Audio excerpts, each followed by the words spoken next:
Sorry we're late, guys. Welcome. I have a couple of excuses.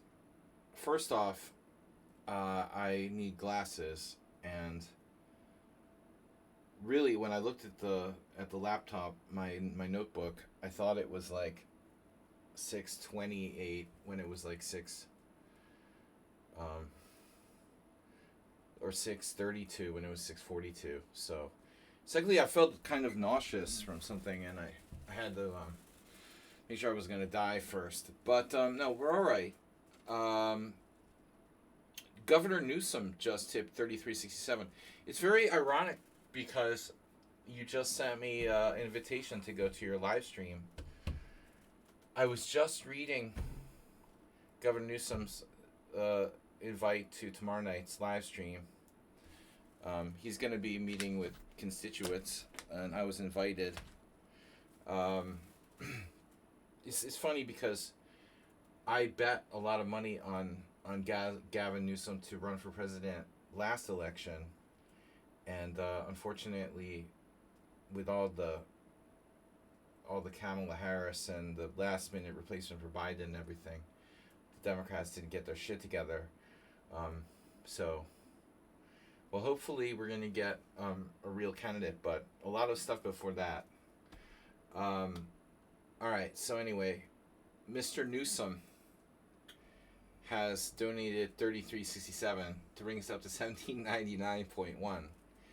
It's funny because he's always asking me for donations, and now here he is donating 33.67 to me.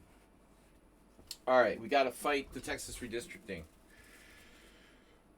Big battle in California right now, politically speaking, to try to compensate for Texas. So anyway, on a non-political front, the Philosopher's King. Unfortunately, we will have to be a subscriber in order to have your game analyzed. All right. In addition, Mr. Newsom showed up. Mr. Slowhand showed up and resubscribed Tier 1 for 71 months. So that's how I know how long it's been since I've been to the United States. Mr. Sohan gifting a tier 1 sub to the Philosopher's King. There we go. We settled that too.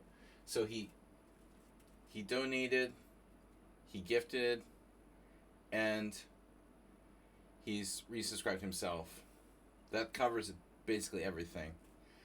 So Philosopher's King, if you want to send me a game, you sent me. Okay. Yeah, I was like nauseous. Like my digestion was not good, but I didn't eat anything like really toxic today, so I don't understand. All right, so we got game submissions from Nefidov and Brownie. You got a gift sub now. Following me doesn't count. Alright, Nefidov also submitting a game. Oh no. GM got a Kemsky GM. Fred Rogers, meow. Fred Rogers. Pio on lichess. So Nefidov, thank you. Alright, Nefidov is in. Brownie, the Philosopher game. Has sent me a game. Oof. That's a long one. But it just looks long. Alright, it's not actually that long. Copy. Learn. Study. Yeah, I don't know what's wrong with me. Alright. GM got a Kamsky. Paste. Why does he just call himself the real Gadakamsky? Alright. We got 7 games.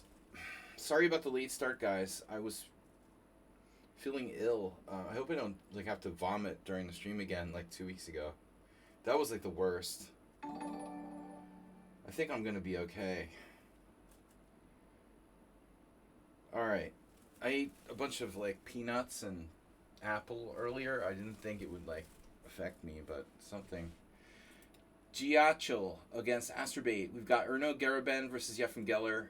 Nozrachev versus Krapnik. Well, Vladislav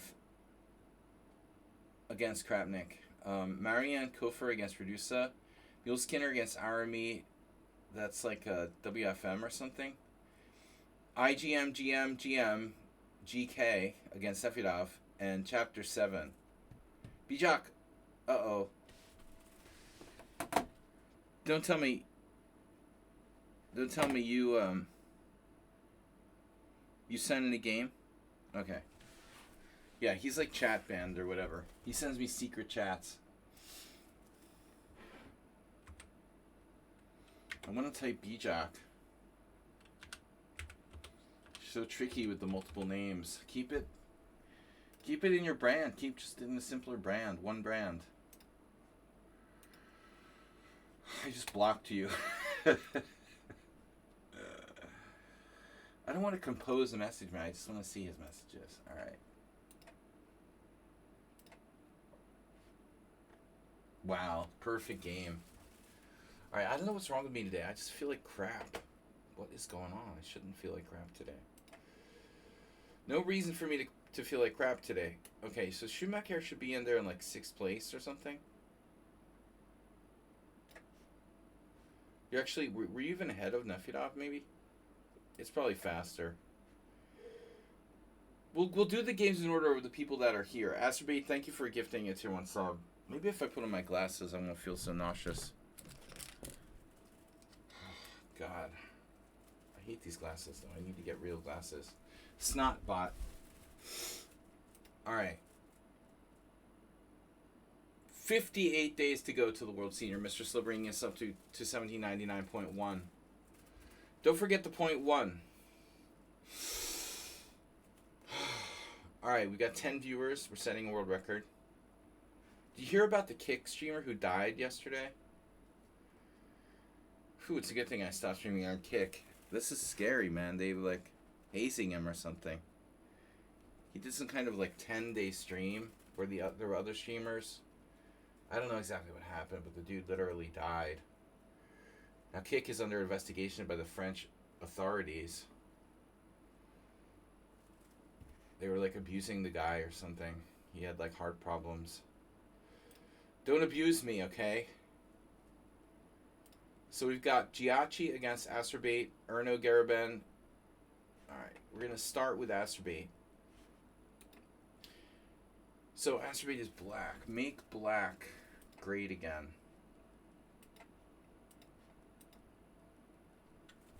Yeah, I don't know. Yeah, it was something like exhaustion, like 10 days streaming. Or I don't know, some ridiculous stream marathon, but it was like combining.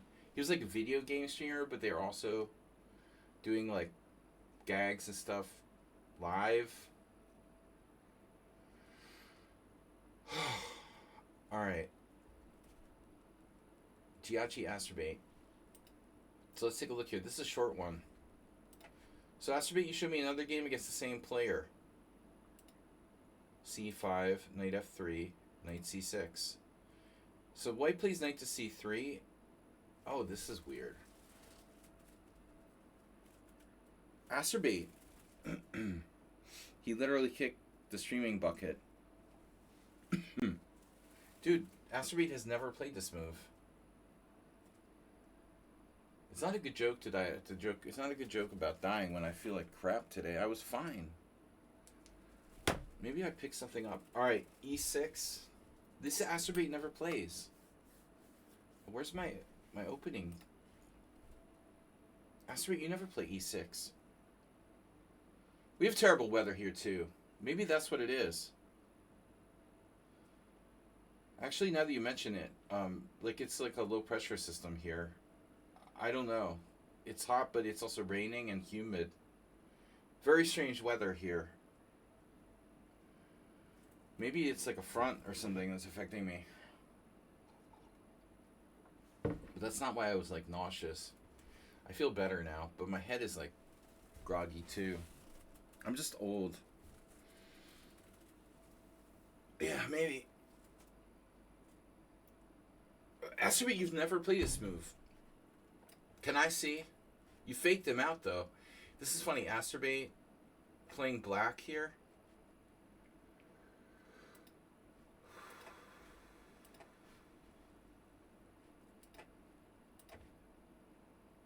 Dude, I put that as black.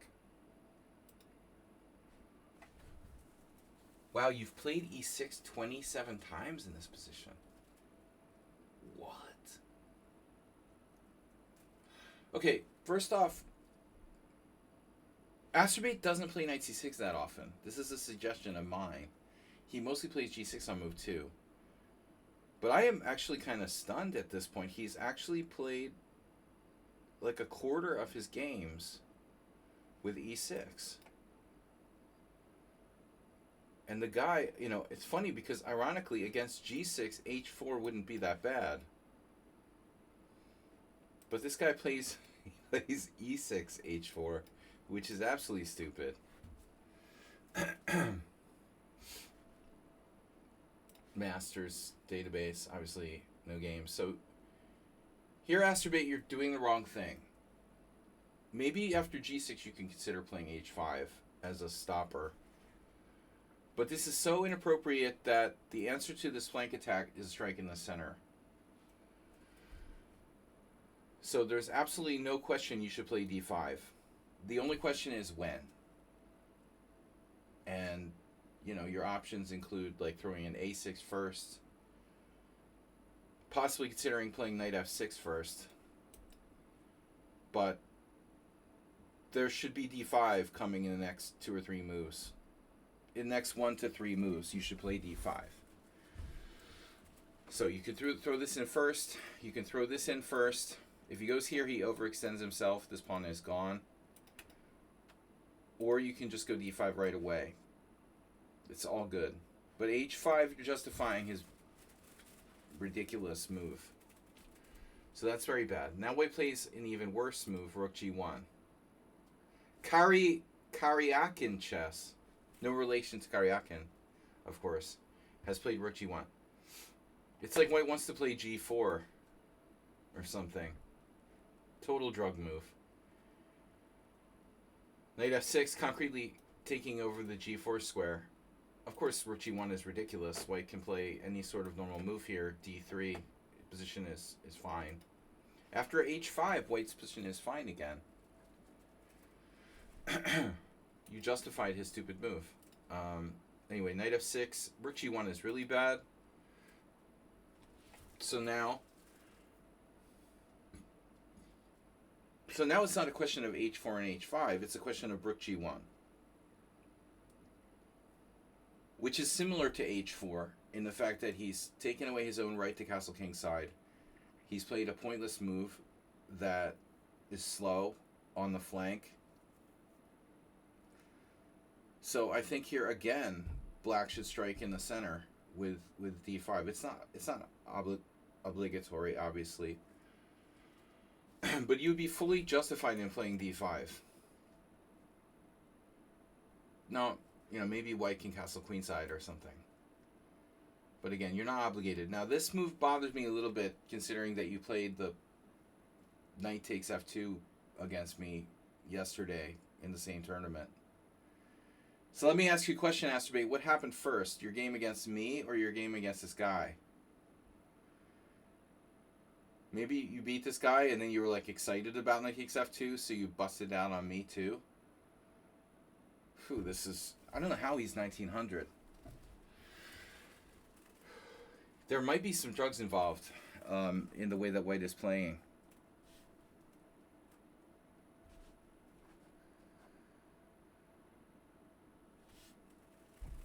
So knight g4, d4. Maybe not such a stupid move, but this diagonal is really sensitive. Come to think of it, it is a bad move because of this bishop c5. Maybe he should actually consider going here. Another one of Astrobate's favorite moves. A mirror image on the other side. But under the circumstances, this might be a lot safer than actually taking the pawn. He takes, and now this is very strong. Phew, bro. White is practically lost. He takes on c6 too. Oh my god. You win a mere pawn. Bishop takes f2 check.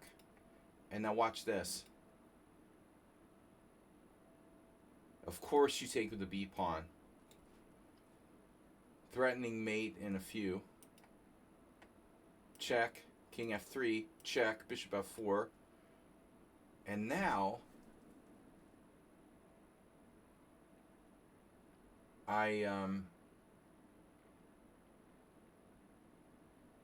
don't know. I mean, maybe we should just play knight e5 check here. Because look at this. He's going to get away, though. He's going to get away king f2, king e1. If you play knight e5 check, king f2, queen takes check, king e1. And obviously White's position is a total disaster, but maybe he doesn't lose right away. It's pretty bad, though. White's pretty far gone. Probably just bishop takes, rook takes, queen takes h4 check. We're up tons of pawns. Horrible game by White. Now you go here, though. Now a6 is hanging. Not a little concerned about that, maybe? I think we could be, a little concerned about that. Not my favorite game. So he plays rook takes h4. Queen h4. Oh, he misses queen f2 mate. Oh my god. Yeah, well, this guy plays ridiculously fast. He played more games than he played more games than Asterbate. You beat him. He beat you by 1, right? 21 games. To Asterbate's 20 games.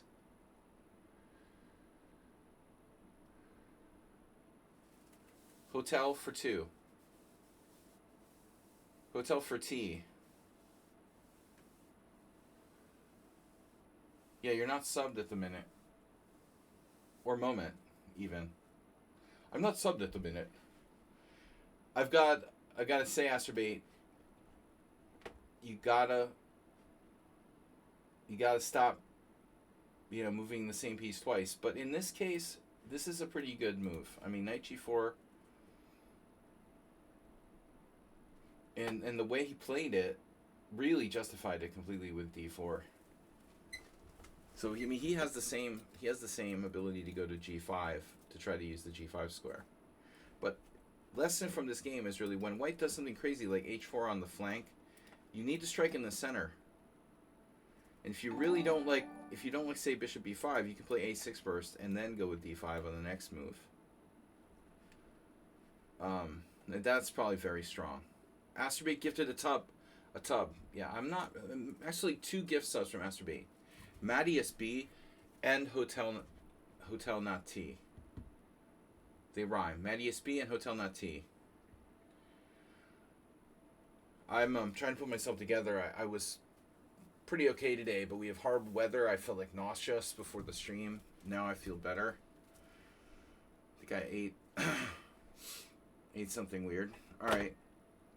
So Hungarian master Erno Garaben. This is a submission from Mr. Slow, who donated today 33 for Gavin Newsom, 33.67. Hopefully the next presidential candidate for the Democrats in the United States.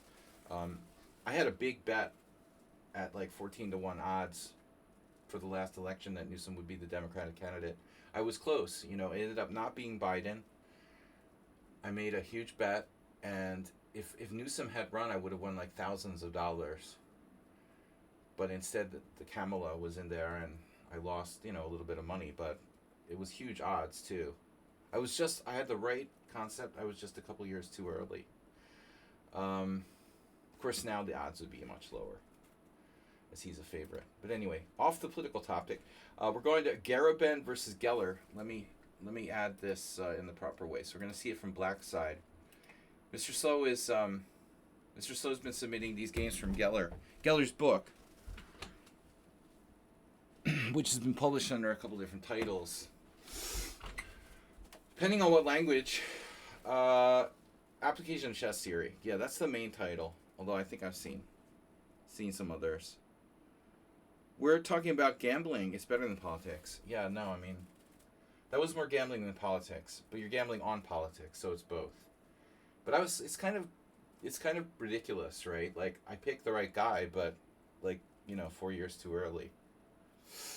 Um, but Newsom is making a lot of waves. Finally, he's gonna do it. I think directly challenging Trump. All right, so what do we got there? What do you think about? We don't talk about philosophy here. Sorry, you're gonna have to go to a Jesse Cry stream for that. Look up Chess Dojo.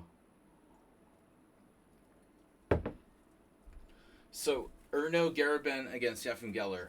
We're black. White is Hungarian Grandmaster, Hungarian International Master Erno Garibin, who was much older than Geller. So the Hungarian Revolution was in '56. A lot of Hungarians immigrated to the United States. That's when the greatest number of Hungarians emigrated outside of Hungary. So Garibin apparently went to Switzerland in 1956. We've got, but again, he must have been quite a bit older because I recognize his name from playing some really old school tournaments. Garibin literally played with like Marazzi and people like that. So he's white against Geller, big underdog. I don't know what this event was. Oh, Budapest, 1952. Okay, so this was it's tricky because there's a tournament in Bucharest in '53. I think like Korchnoi was very young, played in that. People get confused between Bucharest and Budapest. Budapest 1952, not as famous a tournament as probably. I mean, Sabo probably played. I know he's one of Arsenal's favorites. Anyway, Erno playing white. E4, C5, knight of 3, D6, D4, take, knight of 6, knight C3. And Geller, well, we've seen a lot of Spanishes, but he's good in the Sicilian too, with both colors. Oh, I know this game. I think I know this game.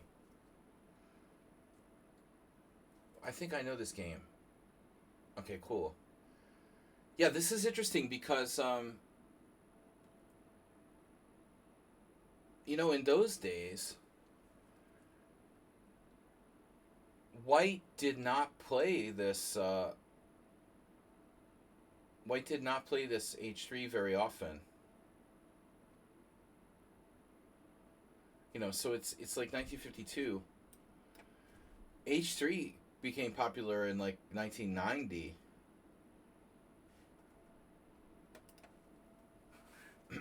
So this is funny to see a game back in the 50s where White plays H3. What later became kind of like an attacking idea. Okay, maybe I'm wrong. I forget exactly when H3 was popular. Maybe it was actually later. There was a period in the 90s where I guess Rook G1 started to be played. Well, fashion, goes in and out. But anyway, so H3 kind of a modern line. White can go back to a kind of solid setup. It was played by Fischer. I didn't know that, but you can do a hybrid. Also, like Soltis. Well, that was against the Dragon actually. Soltis played it against the Dragon, I think. But anyway, okay. It wouldn't surprise me if Fischer played H3. But anyway, what I was going to say was White doesn't necessarily have to play like a maniac with G4. White can also just go back to kind of a G3 type thing, depending on what Black does. So what's surprising now is that Geller plays, he like turns it into a classical Sicilian with knight to C6. And that's I'm going to go back to the Masters database here. You're going to see, look at the statistics. See why this is surprising. Experienced player, he goes back into a classical Sicilian with knight to c6.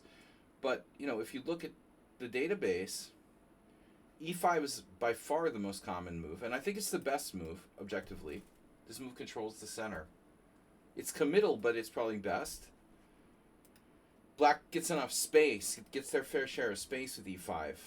E6 is like very common, but less space, more flexible, more dangerous. And then you can play a kind of dragon as well. So all three of those moves are more common than the text move, knight c6. The nice thing about the dragon there is that, h4, h5, well, it isn't happening.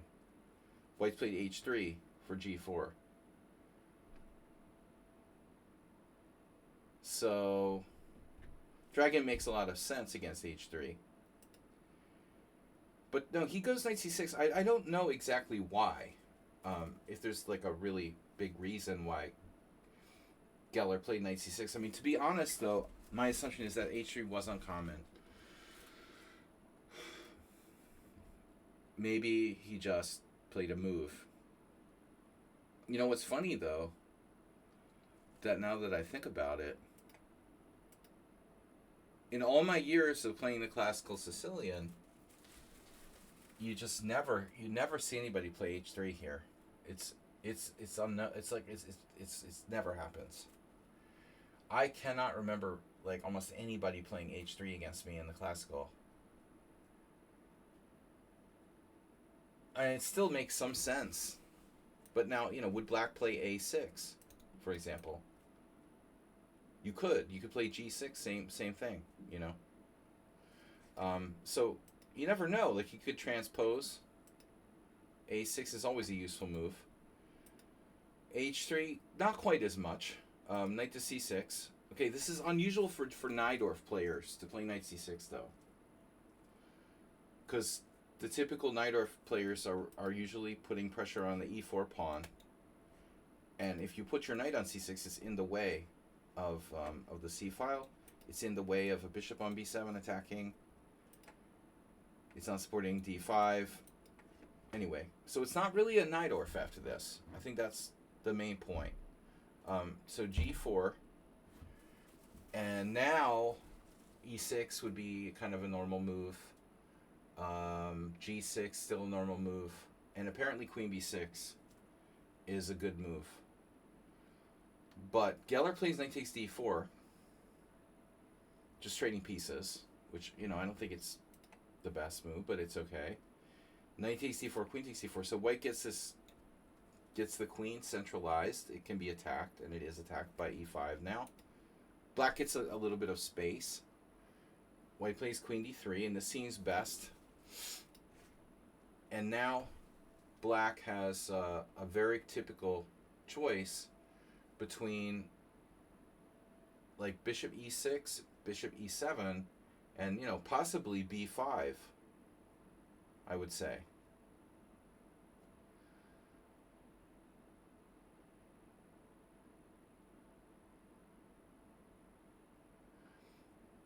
Why can't white what does h3 have to do with that, though? I don't know. Arsenal, we know you just like the Richie Rouser or whatever.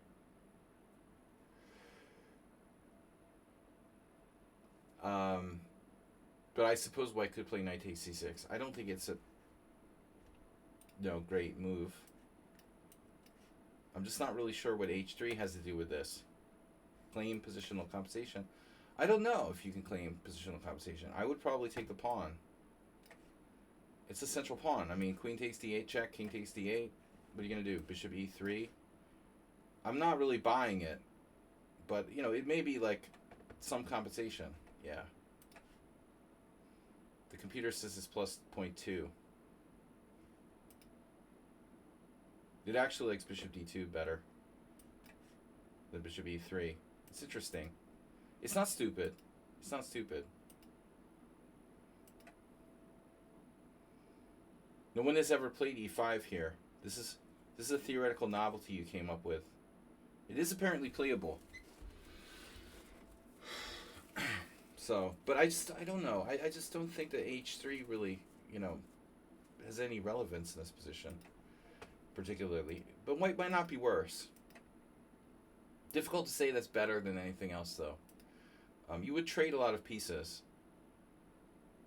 G4, takes, E5, Queen D3, and now how do you decide what to do with black?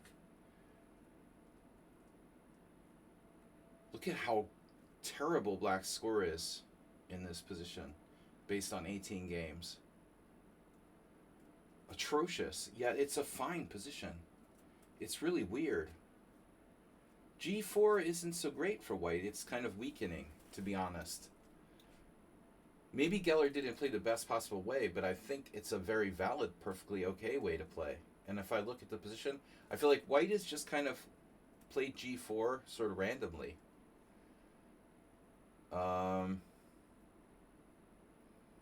But as you can see, most people prefer here to play bishop E6, which makes tons of sense too.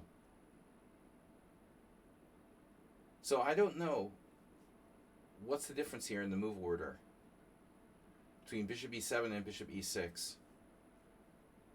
Why do we pick one versus the other? Bishop E6 feels more active. And I think that B5 should be considered as well.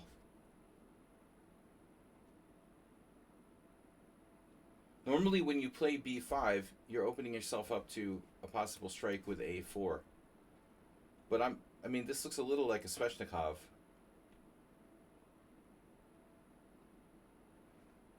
I mean, clearly G5 is possible too. But I don't, I don't think this knight really does a lot at D5. We can trade it off. You could trade it off immediately with knight to B6. So I don't think that white can really claim an advantage here. It looks kind of equal. Maybe he's not worse, though. And I guess that, of course, there is knight c5. Maybe that's more combative. I mean, higher risk, higher reward. I'm just pointing out the b5 as a possibility. And I'm surprised that no one tried it. h6, extremely passive move for black. Played, well, against Kuprejcik. Ashat Anastasian played h6. A kind of passive move, but okay. Bishop e7. And down, there's a game where white played g5. Berkic played this, wow.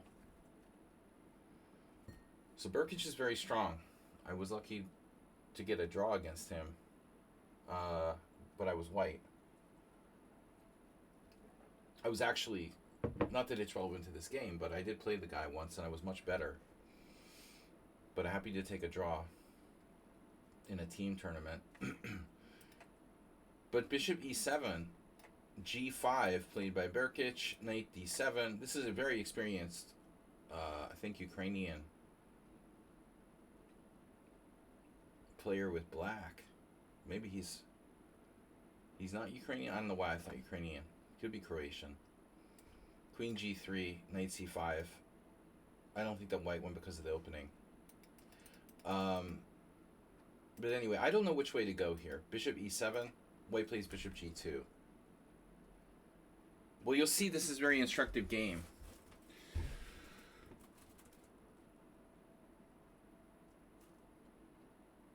Bishop e6.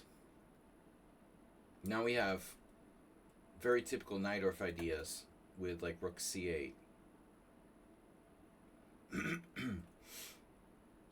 So white could have played f4. That looks pretty logical. The problem for white is like, where are you putting your king? Are you putting it over here? Then it's like, well, what does g4 do except weaken your king side? Where is white's king going, and where is white's king going to be safe ultimately? I don't think it's safe on the queen side, and I don't think it really mattered bishop e6 or bishop e7. Probably he's going to play both anyway. We see here someone played castles king side, which is like kind of lame and safe. But Garabin plays this.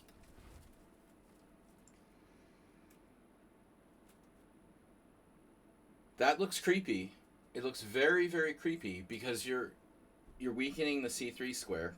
You're weakening a3. Possibly weakening along the c file in general. And the bishop on g2 is sitting there like an idiot, you know, fianchettoed into his own pawn. And you expect black here to be aggressive, be like rook c8. Geller just castles. He's like, whatever. Go ahead. He's almost like tempting white into castling queenside. He doesn't want to scare him out of it. That's what it feels like to me. Also, maybe the rook will play from here. Maybe this would be a mistake here for black. What do you guys think? Would it be a mistake to go here? Maybe we want our other rook on c8. Keep the other rook on a8. Like a dragon. An early rat variation. Well, that's what that's called? The like Magnus thing? Castles, b3, very risky move. Castles, bishop b2. And now no rook c8. The move I would normally play here. There's a huge problem for white too. And I know this from experience against like frickin' Hjardarson last year in the senior team championship. If you put your bishop on b2, you have problems controlling the dark squares on that diagonal. So guess what, boys and girls? If g5, there's like knight h5, knight f4. So enjoy that. Something very already artificial about white's position. But I mean, you know, if he wanted to play for f4, he would have done it before. He should have maybe considered it like right away. Like there's one game here, Zhang Pingqiang, 1998. I guess if you want to do it, you need to do it now. Although I don't know how great that is anyway, but I'm not overly excited about it. So castle's queenside. Now Geller's like, all right, your castle queenside. b5, b4. And this is a huge problem. Because if you go to a4, you get this type of thing.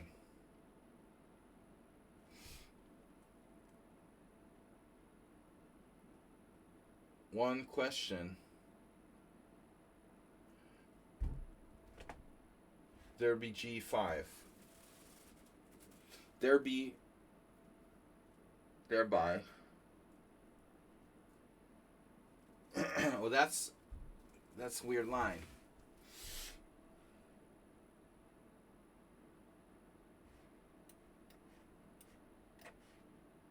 I'm just wondering about this, but I guess it's kind of complicated.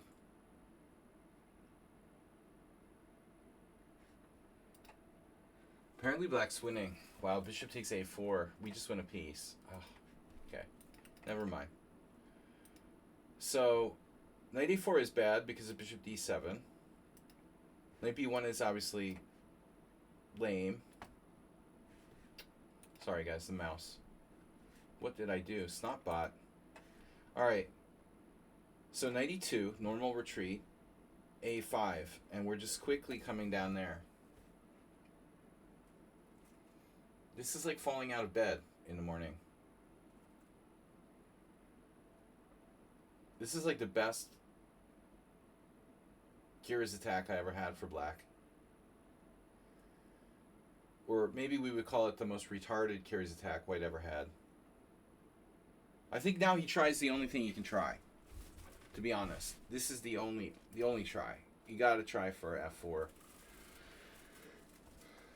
And I expected black to play a4.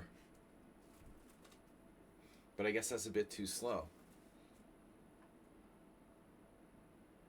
And pawn takes f4 isn't that great. White takes with the knight.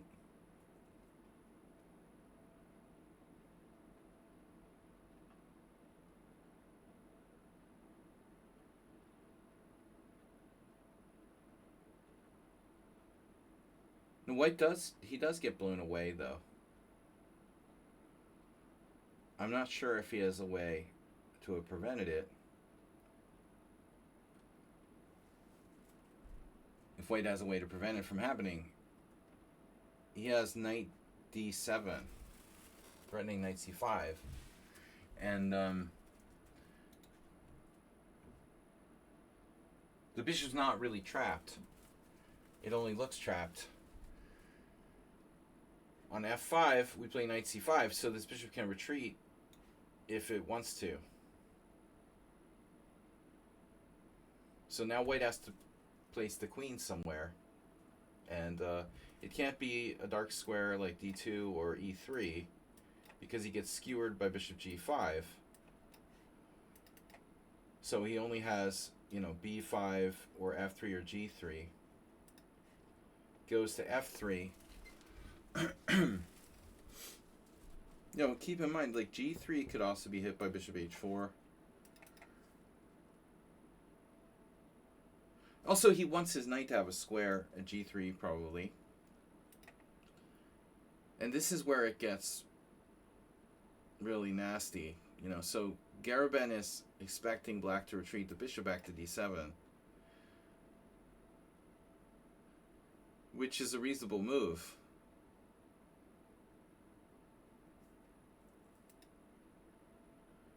But this is too fast now. This is a brilliant sacrifice.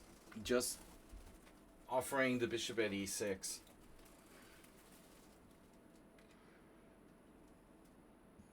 So let's see how exactly this works.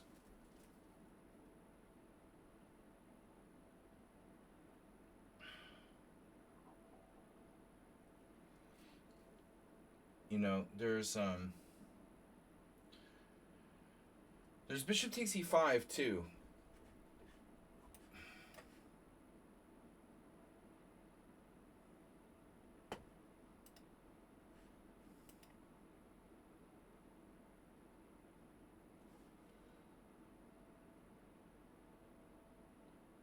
So if you take, I take back with the pawn. Now the queen has only one square to go to. Unless you want to give me a knight.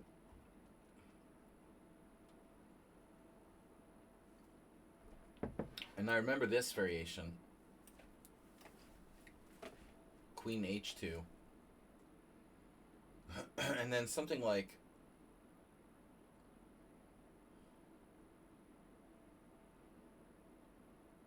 obviously we can play pawn takes pawn. But I'm not sure about what exact move order we should play here. This rook f2 is possible too. And we have really nasty stuff like check.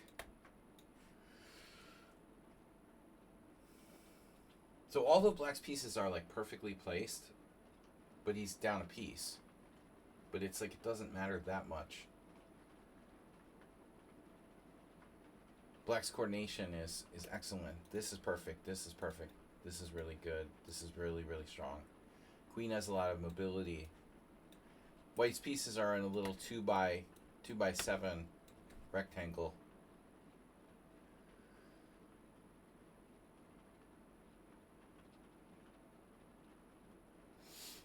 Well, I don't think anything can kill the attack, so to speak. This is a very complicated move.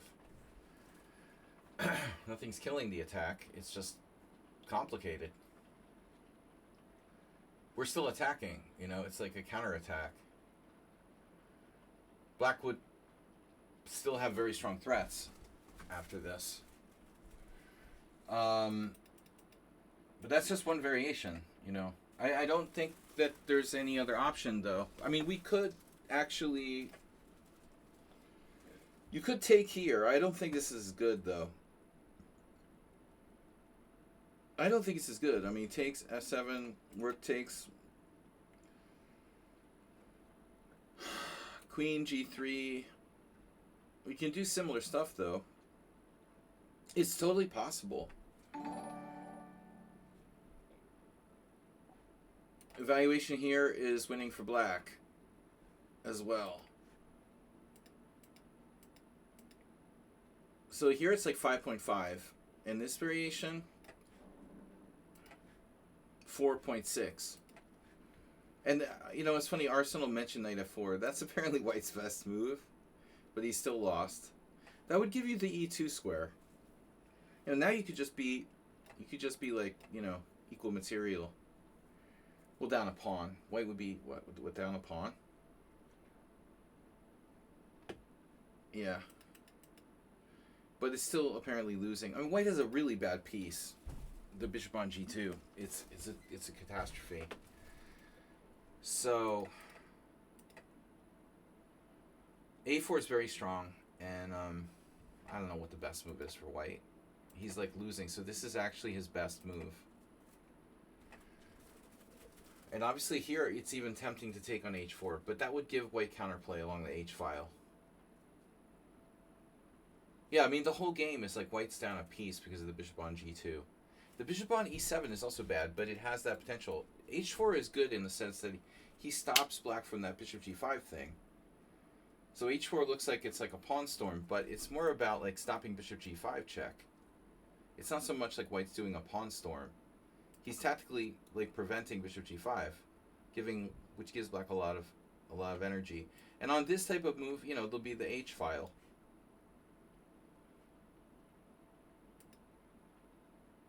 But there's no need for that. We take on b3. Very strong. Terrific. Terrific. And then I imagine there's more than one way to play this position for black. I mean, white also has to consider taking the other way, but then you drop the base of your pawn chain and you're dead. So there's no question. He has to take with the a pawn. And then we get to see like the really scary part for white, this. I mean, this could even introduce some ideas of like sacking a rook. Obviously, rook takes bishop with mates on the dark squares on the a file, and even stuff like this. In some variations, is going to come up. But I mean, black has to be ready for bishop takes e5. But there's so many moves black can play here, like literally. I don't even know where to start. I mean, just for amusement, we could consider... I don't think bishop e5 is good. We have like queen c7, for example, threatening knight takes b3 check, followed by mate. And your bishop's hanging at the same time. There's all sorts of nasty stuff. So there's no time for bishop takes e5. He takes the bishop. That eliminates an attacking piece against b3. And I think it's his best try. Eliminating the pressure on b3 and a lot of sacrifices. And now there's no bishop g5. So f takes e6. And now queen e3. Because there's no bishop g5. And again, this is still in the position, like you pointed out earlier. Bishop takes e5. White's down. I mean, white's up full piece, right?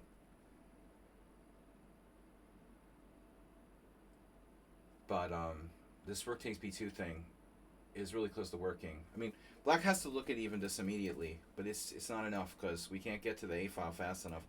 White will play like rook a1. We need to be doubled on the a file for the sack on b2 to be mate. So when I go here, I'm threatening rook takes b2.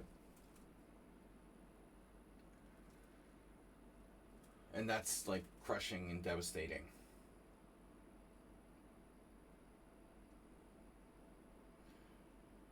And unfortunately for white, that bishop doesn't have any squares. So he's in a really desperate spot. Yeah. He was in a really bad spot, and so he plays what looks like ostensibly maybe the only move, c4. Notice that the queen, you know, the queen is protecting b3.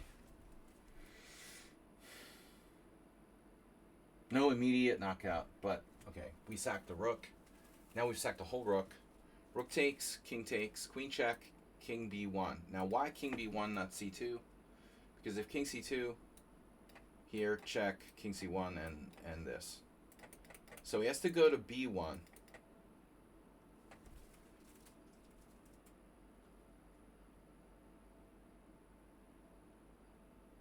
And I think white has this idea. Can never get mated with a knight on f8. So if I go here, this is what happens. Knight c1.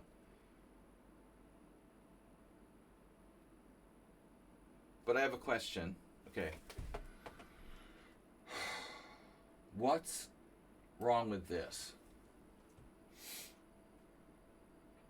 Why is knight takes b3 not working?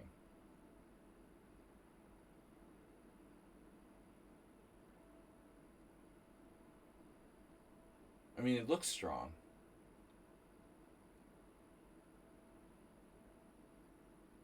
It's the knight c1. Knight c1, queen a1 check, king c2. Maybe it's this.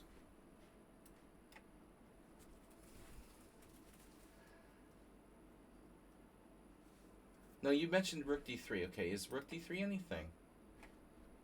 Rook d3, no, the problem is like check. Does it work? Maybe it works. Rook d3 here. Yeah, we have to go check and then you go to d1. I think you're right, you know. Queen b1 check. Knight c1. Oh no. This isn't going to work, is it? Because isn't this going to win?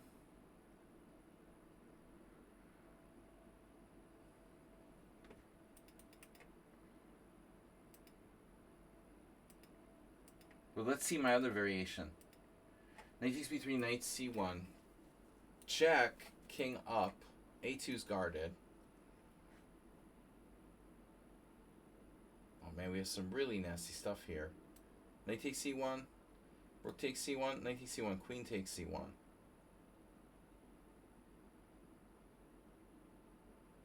Oof. This is winning as well. Alright. So I think that both moves might be winning. Yeah. Okay. Well, anyway, it's true. Both moves are winning for black. Rook a8 and knight takes b3. This is also winning. Knight c1. But I have to admit that the way he played it is more elegant. Because he has this really cool move here. So it's a double rook sacrifice. He sacrificed a piece, then an exchange, and now another exchange. Really nice. And it's elegant. Here, here, here. And now white has to sack his queen. But the thing is, he had to be careful about this. Because white has enough material here. After this. So he had to evaluate this. This is winning. But white's king is totally open. And the bishop from hell is the reason he loses. It's queen for two rooks, but it's like the bishop from hell against the bishop that can actually get in the game.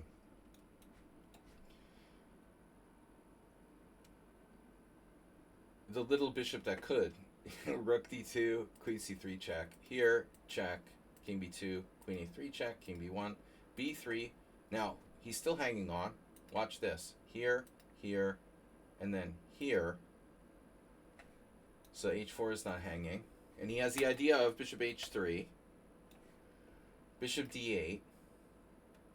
This is brutal. The snake Benoni, right? Even d6 is protected. And unfortunately, if you try to lift your rook like Shirov, you get mated right away. So, rook c1, bishop b6, here. And it's a little late, buddy. He just plays king f7. Like, it matters. It could matter, because this bishop could actually come through here and defend and break through. White could have, like, c5, bishop takes c6, and take on b3. So king f7, h5, bishop d4. This is brutal. g6 check, spite check. He makes the 40th time control 40th move. And white resigns after black makes the 40th move. I guess it's a good time to resign. But a very elegant win by Geller. Yeah. But honestly, he was in another league from this older IM. But still, What an elegant game. All right. So we're onward and upward. Now to Krapnik. I really can't stand that Krapnik guy. Oh no, that's not the original Krapnik. Krapnik. Krapnik is back.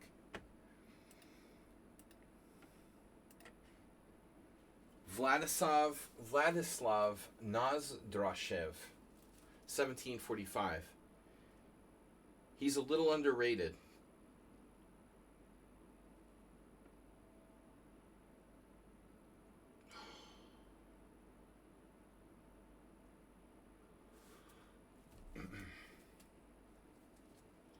Thank you guys for your support.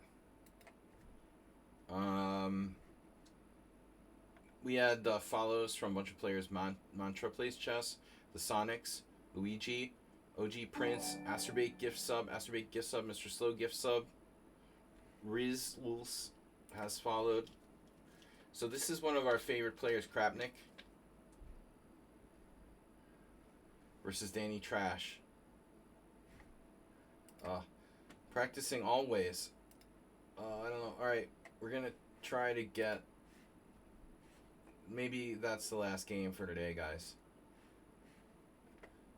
I'm a little under the weather tonight.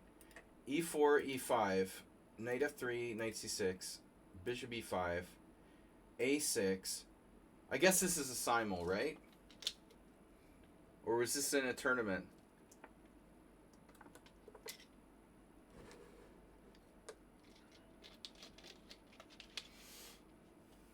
I'd be a nice guy if I had millions of dollars from unsuspecting chess noobs, too. Alright. A6. Bishop A4. Look, if you want me to be a really nice guy, just send me a few mil, and I'll become a nice guy. What do you want from me? I like me better grumpy anyway. Grumpiness builds character. A6, Bishop A4, Knight F6. A typical contrarian would think that Danny Wrench is a nice guy. That's why we love you. Okay, so castles, B5. This is Krapnik. I don't know who this is. This Krapnik. Bishop E3, Bishop E7. And now White plays the D4.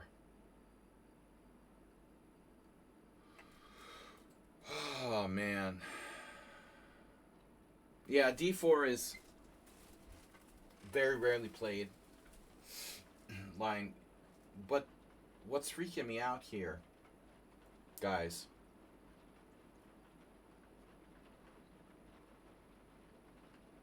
Something's not right. I mean, seriously, something's not right. Bro, how is it possible there's 1,361 games here in the lichess Masters database?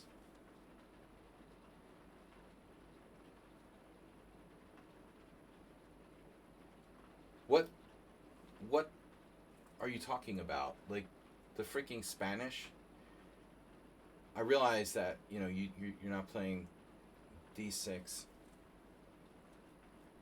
It's no way there's like 10,000 games. There have to be like way more. If we went to ChessBase, someone's been secretly like removing all the Spanish games from the database or something. I mean, you gotta be kidding me, dude. Even like some obscure openings have like 1,000 games. That's not really a lot, you know? This is like a very standard position. There should be way more than like 2,000 games here. That just seems really weird, you know? I mean, this is absolutely standard move order. Well, the Berlin became more popular recently.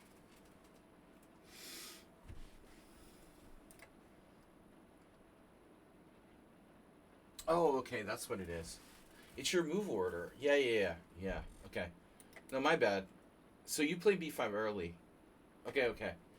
You're right. You're right. It's the move order. It's you. It's not me. You're normally playing bishop e7 first. Then there's 47,000 games. Okay. So you play b5 first. This is like an Archangel's move order. That's why there's so few games. It'll transpose, we get back to rook e1.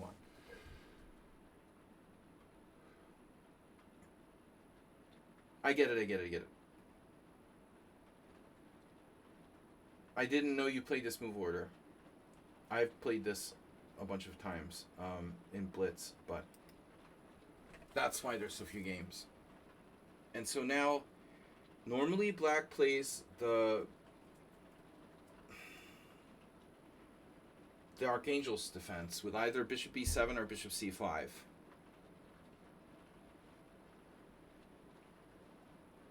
The question is there a way to take advantage of your move order, and we're going to find out.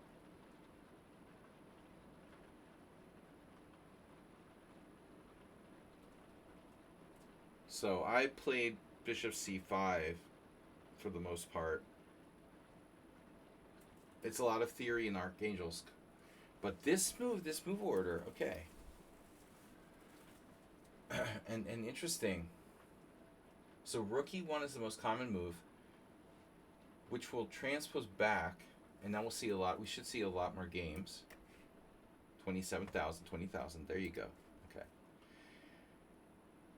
So rook e1 is like, if he doesn't want to take advantage of anything special, he'll just transpose back. But can he do a different move? Okay, so d3 is lame. a4 is possible.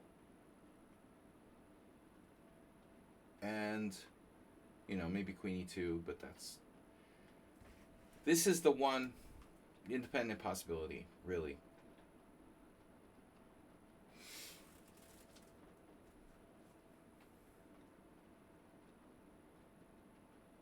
So knight d4, you don't have knight e8, you don't have knight e4. So you can't take on d4 because you get e5 and you have nowhere to put your knight. That's why this move order is considered inaccurate. But I know that like there are some good players who have played this move order. You can see Ivanchuk Nepomniachtchi, although he lost. Black has no choice. You have to play d6.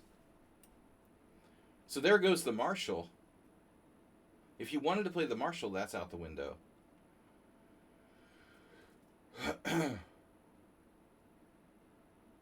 only thing is, after d6 and c3,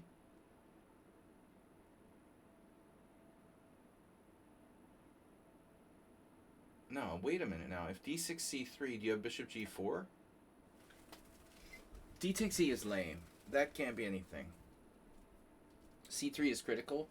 And so that's the question. If you castle, he's got, you know, a choice whether he wants to transpose back to normal lines or not. I've definitely castled. I've definitely faced this with white and played, like, whatever, castles, h3. You might have even played this against me.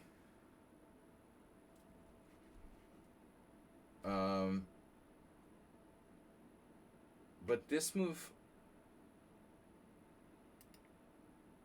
usually I feel like it's often a mistake because we weaken the queen side. You know, positionally speaking. But that happens, right? I mean, this can come back. It can come back to d7. No, like if white chooses to play d5 or something, your bishop can always come back. What about h3?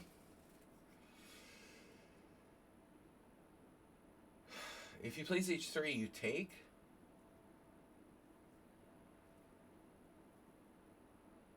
He doesn't play h3. But I'm just wondering about this.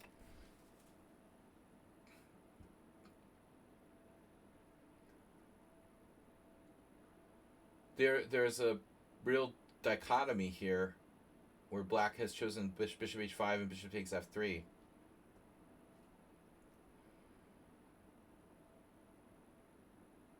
Half the players played bishop h5 and half of them played bishop takes f3. So if I play bishop takes f3, queen f3, pawn takes d4,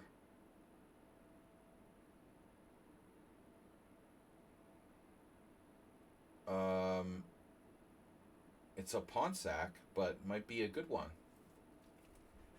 I've probably seen this somewhere. Bronstein or someone. Hort beat Eric LeBron, a young Eric LeBron in 1982. Hort's still alive, right? Queen G3.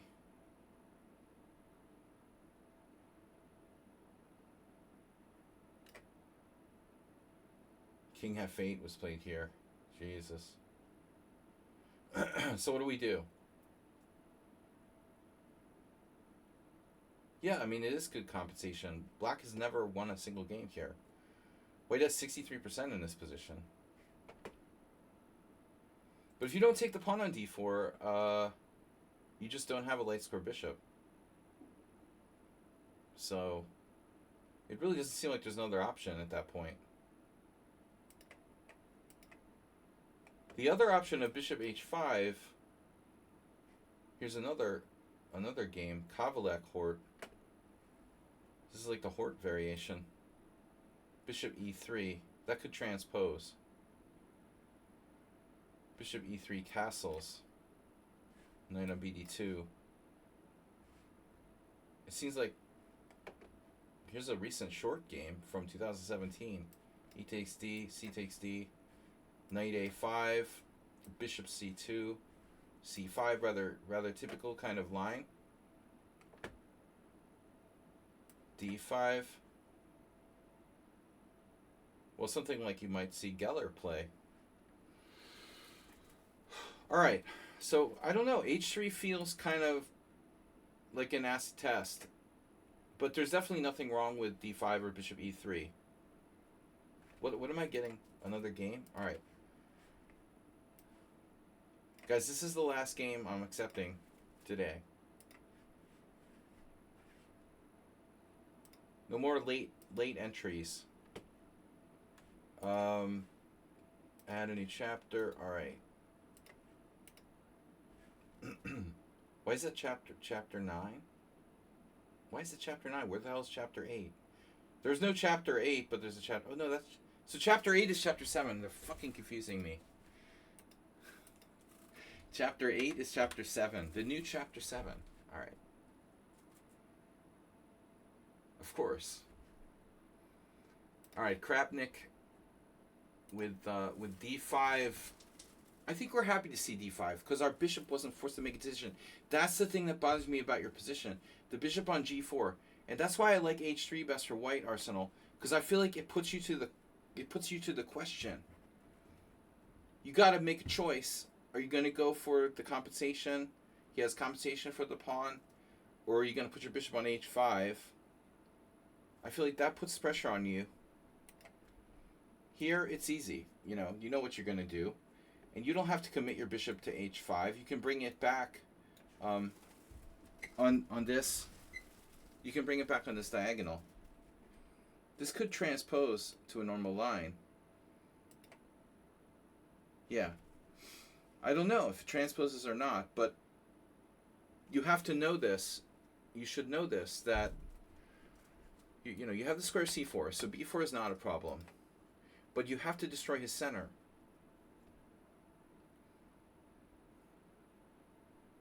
Bring the knight to a5. It's not like so simple.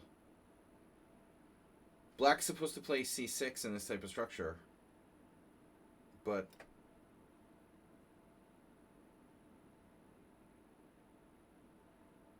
I think it's important for black to not get his bishop shut out on.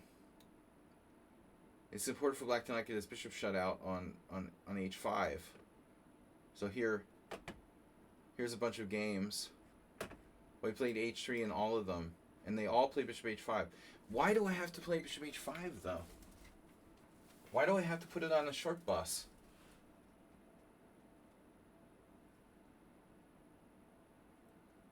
There is a trap that happens sometimes. There was one game where this happened, like rook e1 castles. See, it's a transposition. There's this trap. See Becerra, Fedoseev.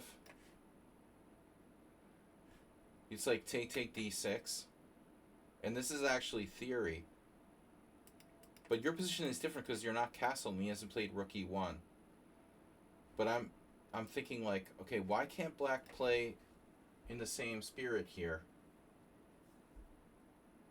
It's even possible to play bishop c8. Because what are you going to do? This is okay. Maybe I even play queen c7. Maybe the problem for black is this type of thing, where the a file opens up. But I don't know. I'm not. Even this looks playable for you. Take with the queen. The queen defends the rook. Your knight can go back to c4. This is how it goes in the normal line. So I'm really surprised that everyone played bishop h5 here. Damn, that's weird. Look at the stats. Look at the analysis bot. The bot.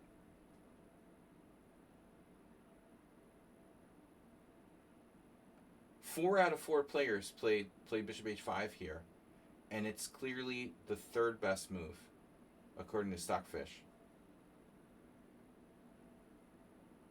Well, not clearly now. They're all exactly the same. Bishop d7 is the best move. So this is really, really shocking. Well, Arsenal didn't play c6, but I think this is the idea. You want to destroy his center. Chess, this is about destroying the guy's center. You're glad he played d5. You can blow up his whole center. It's going to be hard to play f5, so you should take advantage of your opportunity to break his center now with c6. So you castled, and now it's a little bit of a different story. Because now, when he plays h3, we don't want to give up our light square bishop for nothing. Especially. Only if we have to. We want to attack his center if possible. It's possible to play bishop h5 here, of course. But if you want to play like c6, then, this would probably be the better idea. Let's say. I don't know if white can try anything, trying to support. If he can try to maybe support that. So you said you play against his bishop long term. It's an interesting idea. So you're not interested in breaking the center. You're talking about playing against his bishop on c2.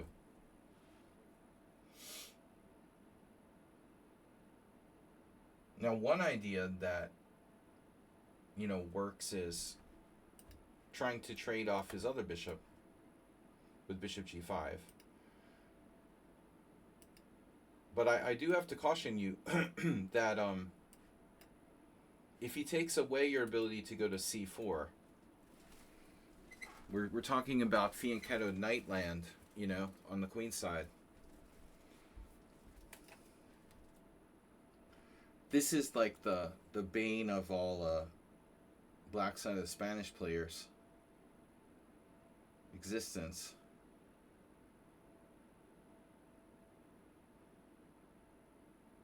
So you play knight d7. Now you have this still. If he plays like b3, you can play bishop g5. It looks reasonable. Your knight sucks, but so does his bishop.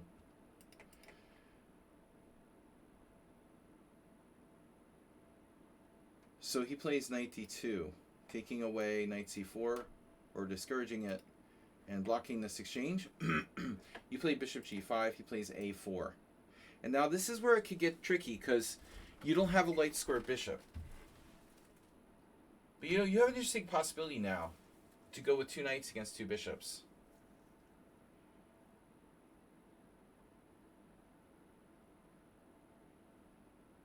I wonder if white has something better. We go back a couple moves. Bishop takes, queen takes, knight d7.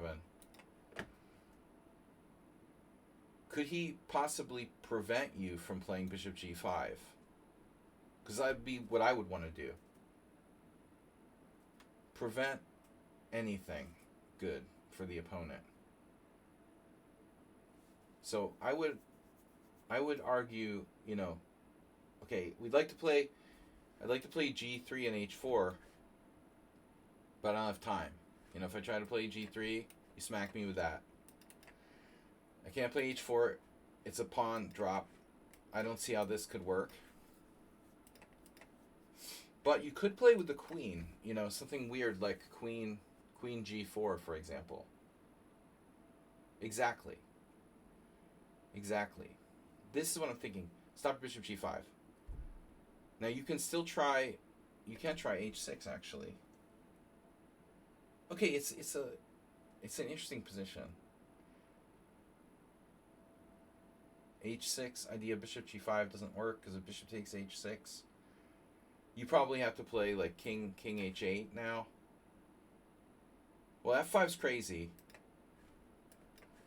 That's Looney Tunes. Bugs Bunny variation.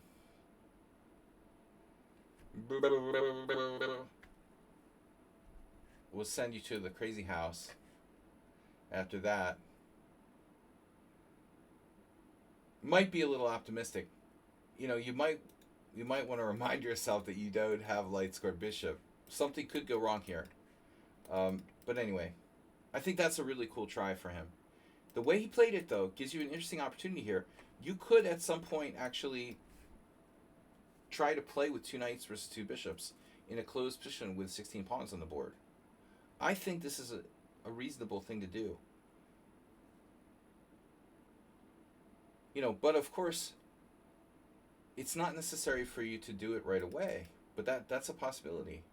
So you played knight b6.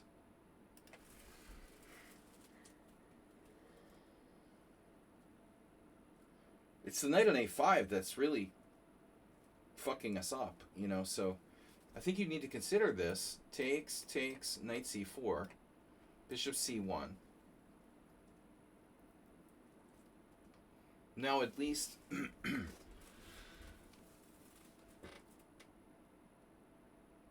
at least you don't have a knight on a5. I mean, I guess white is just better, though. It's not like you're lost, but yeah, this isn't going to be great either. It's not, the b6 is going to be bad as well. Yeah, I don't like this. It's not enough. So we go here. Supporting c4. Okay. b3. I'm expecting him to do this.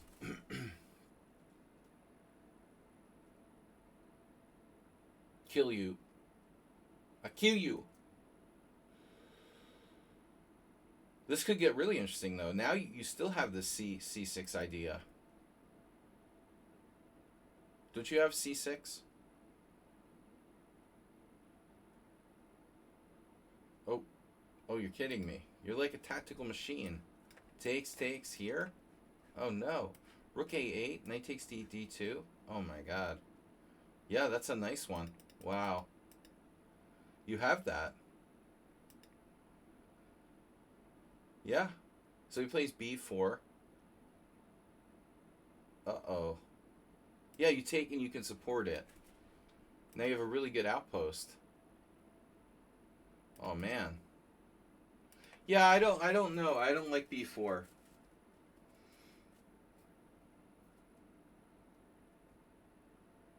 It's possible even AB was a mistake. So he created these tactical possibilities for you. Why should he release the tension here? Are you threatening me? Are you threatening something?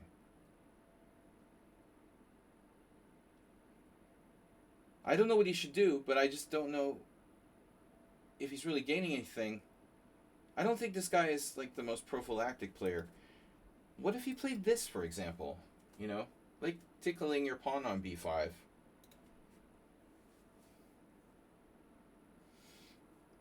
No, I don't see the point of b4. Let's just put pressure on the white squares.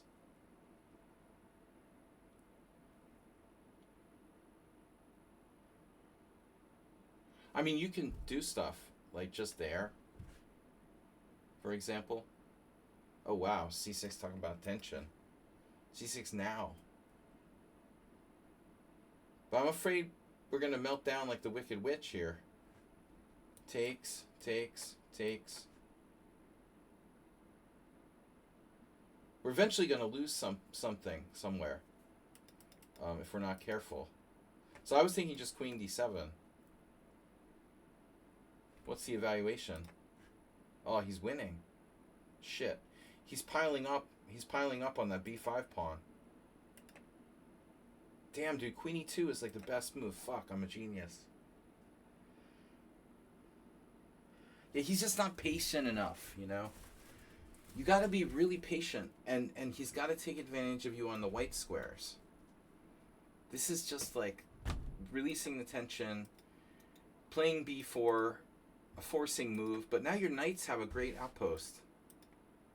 And I was expecting him just to take back.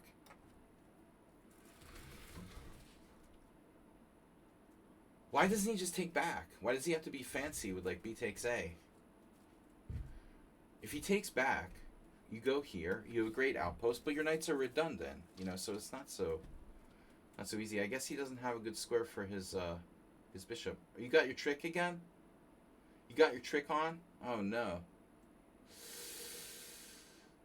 So what's up with that kind of ending? Like here, takes, rook takes d8, knight takes f3, check, takes, rook takes d8, take the a file, and then you can't go rook a8 because you drop your pawn unless there's some kind of miracle. This looks kind of unpleasant, but it's a draw apparently. Wow. You have a trick, another trick, knight a4. Unbelievable. You're still in trouble here, though. Kamsky would get you. Wow, this is really close stuff. But anyway, you get my point. I think he's making a lot of mistakes by playing obvious moves too quickly. But this move surprises me. Now his pawn, he fucks his own pawn structure. Okay, your pawn structure isn't great, but at least they're one island, you know? Now his pawn is like isolated on a5. That looks weak. This pawn looks very weak to me. I was surprised he did this. But I thought you were just going to go here.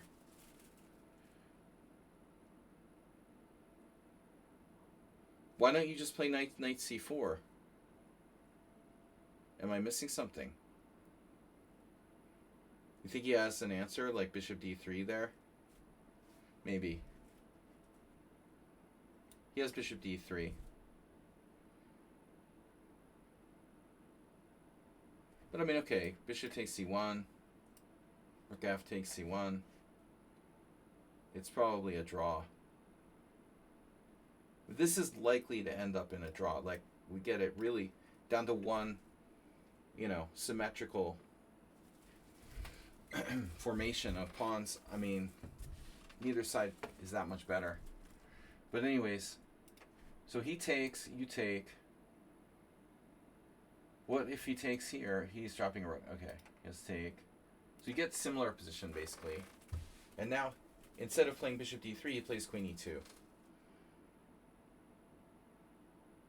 So bishop d3, he has to watch for knight d2, then queen d1. So it is possible to play this, and then on this he has queen d1. But queen e2 is similar. Here. Here. He doesn't find rook bishop d3, I mean. Looks like you have to take. He would take on b5. It's probably close. So he goes here. You take, here, and you're okay. What about queen a7?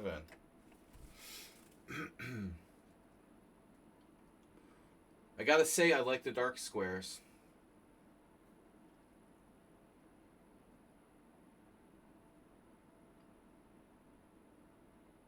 I mean, now we're looking at serious things. You could be very seriously playing for a win now. I just didn't like you pinning yourself with knight b7. I guess it doesn't really matter that much. Though he can play queen e3, for example. Preventing queen a7. You could even put your queen on a8. It's okay. So rook b4. This is to go rook a4, I presume. Yeah, that was a little awkward. Yeah, you want to keep the queens on here. You know, you should have kept the queens on. Rook takes queen a7. Now he can't prevent this maneuver.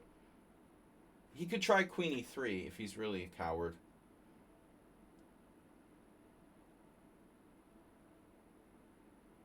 But actually, we could go here and still go knight b7. I think you are a little bit better. But you want to try to avoid trading queens because the queen and knight combo is better. Yeah, he loves this trade of queens. Now he's completely okay. It's like a draw, probably. Still, you prefer to be black. But he's okay. Computer would never lose. But he plays g3. G3 is a little optimistic. I mean, what's happening there on the a file, bud? Shouldn't he be bringing his king to the center like a d2? He plays g3 and you played king f8, but why? Shouldn't you grab the a file? You have a lot of time here. But I mean, you're threatening to penetrate. Okay, you've got to get off the back rank anyway. But I still say grab the a file. Whatever. Okay. King f8, he can't stop you. Here, f6. Okay. King f2. Okay. Rook a8. King e3. Okay. And now you're penetrating with rook a2. Possibly rook a1. First, you want to be careful. This is objectively a draw.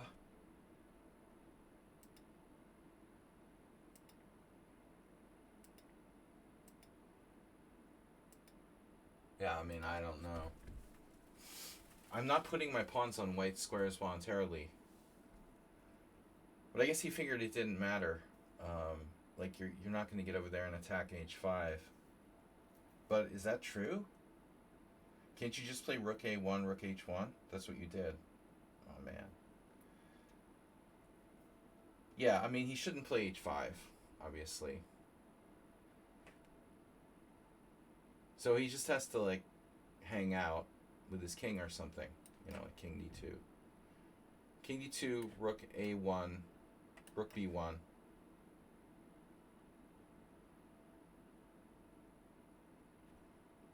It should be a draw. Obviously, you're a little bit better. This is a bad decision, though. But I mean, what about rook b1? Oh, now you have rook a2. It's pretty unpleasant for him. So he plays this. Rook a3. Here, knight a4.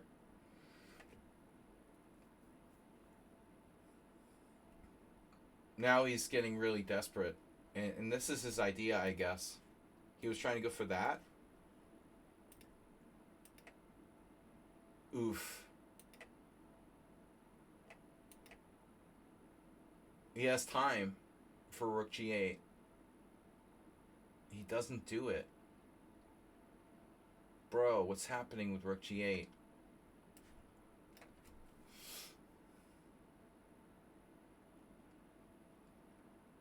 I don't understand.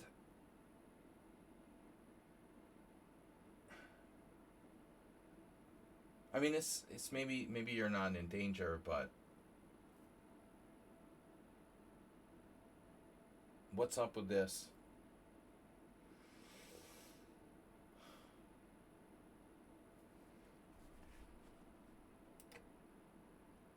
You have to play allow him to take on g7. So that's annoying.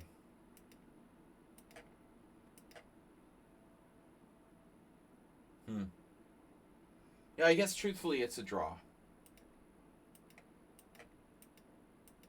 But he goes check, which surprises us. And then I thought he's going to take your knight and just draw the rook in game. But he's kind of overextended even there. He goes check. What's this do? So it's like he's trying to win. Sort of irrationally. Here. He gets that pawn. Check. And now I don't know why. G8? I don't think so. Just go to f8. Maybe he has some crazy ways to try to win. I don't know. It doesn't look like it. I would think you just play king f8, but it probably doesn't matter. You went over there, and he can't get in here. Well, he could get in here. Yikes. So I don't think you should have done that. You could have played king f8, right? It's probably a draw.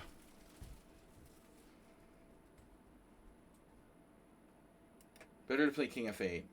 It's like both sides are trying to lose. Here, check. And you're not getting mated here? Oh, beautiful. You have the rook sack. Yeah, he missed this. He missed this. Rook takes g6 with a likely win. So now he has f5. I mean, maybe he thought he was winning.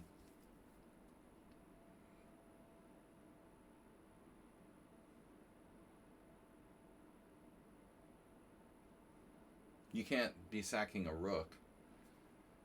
So now you have this move, g5. I'm curious, is that your only move?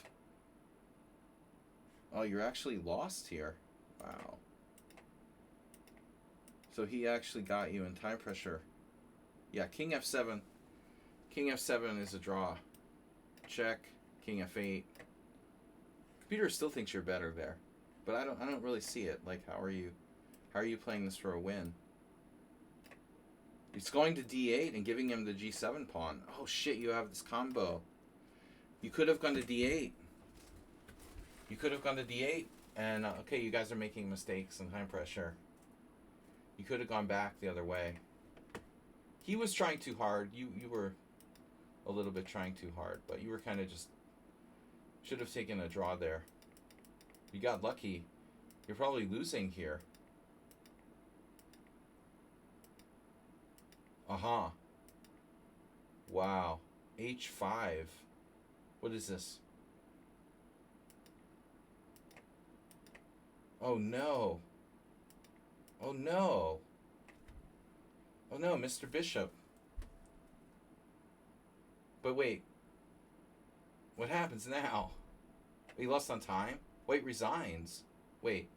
Oh shit. There's no move. Bishop takes too long? Oh no.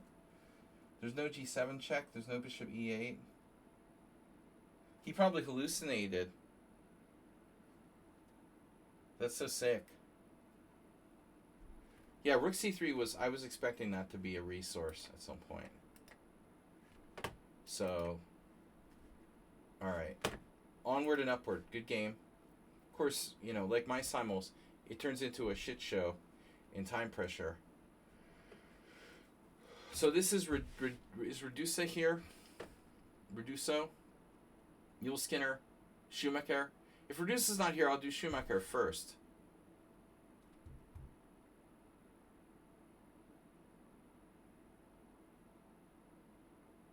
Oh, he's here. Both here. Okay. So... You're playing a Grunfeld. Oh my god, what are you doing? You can't play this. You can't be serious. This is the Marshall defense. This sucks. You can't play this move, man. This is just bad. This is really bad. It's really bad. This is not the Grunfeld. This is a bad opening. 52% winning percentage for white. You cannot play d5 here. This is garbage. Look who played it. Luboyevich? I'm surprised, like, Ramajarov doesn't have a game.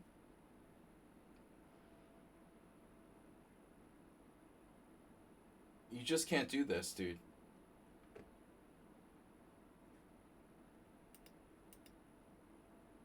But it's interesting because,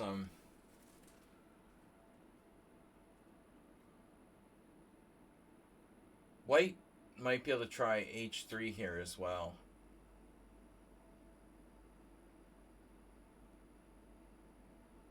I maybe there's some minor inaccuracy with h3, like black has c5 or something.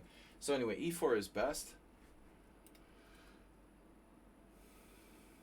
It's just a bad line for black. The problem is the Grunfeld, it's critical that you trade a set of pieces.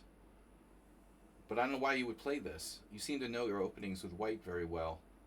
This is just horrible for black. You just played d5 too quickly, thinking you're playing the Grunfeld. But you're too advanced a player for that. The Grunfeld hinges on the fact that you have traded a set of pieces for black to be able to not be too congested.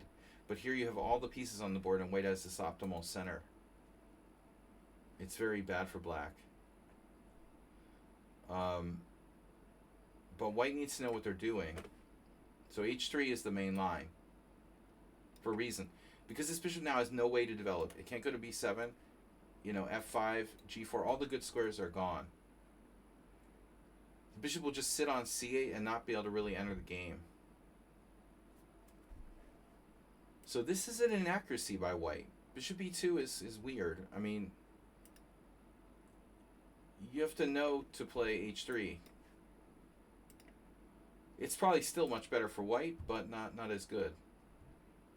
You know, you should consider playing bishop g4 here. And consider yourself lucky that you even got the ability to play this move.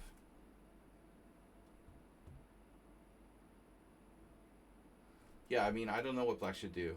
After h3, normally you go for like some f5 or something. I don't know, something crazy. I don't know. You know, I mean, I've never seen anyone do that. It looks too slow. I just wouldn't play it, period. You know, it's just not good for black. So anyway, bishop g7, castle. He's not preventing bishop g4.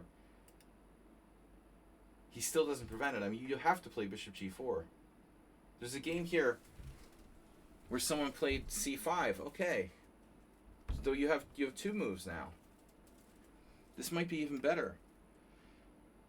But I would be interested if white could sacrifice an exchange here. So Matthias Roder, I played him once here in a tournament in Budapest. He's a decent IM. What about taking?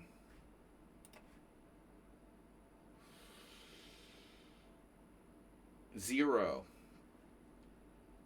according to the engine. So c5 is good. Man, he gave you like golden opportunity.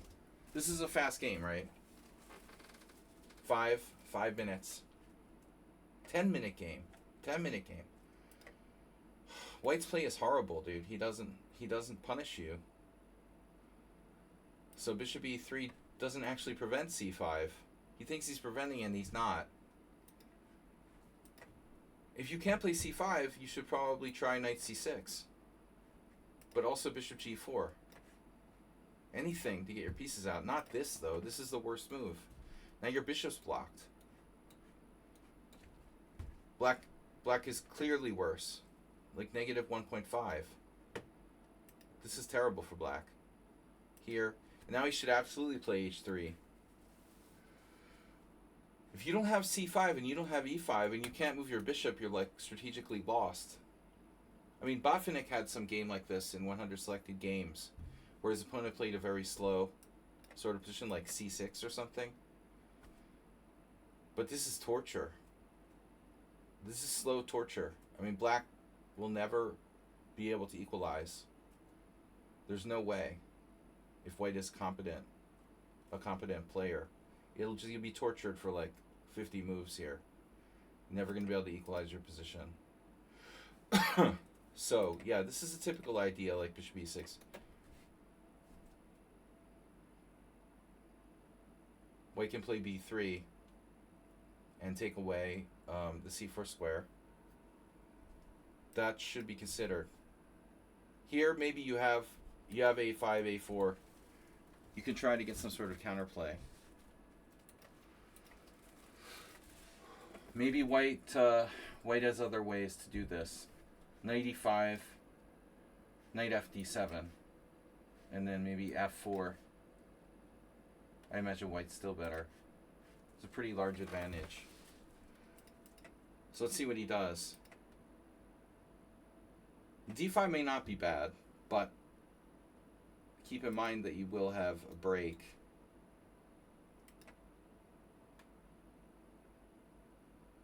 He plays queen c2 now. If you have a choice between c6 and e6, c6 is safer because you're not compromising your kingside structure. But it also might be less, maybe imbalancing. But I would want to go with this one.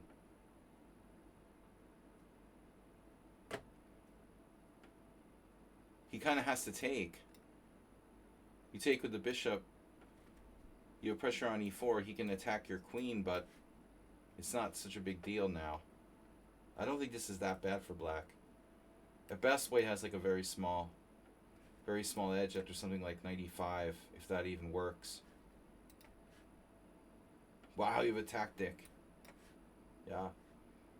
Not surprised. So he has a strong move there, actually. I thought you were okay here, but it's not so clear. White has a4. c6 is the best move, though.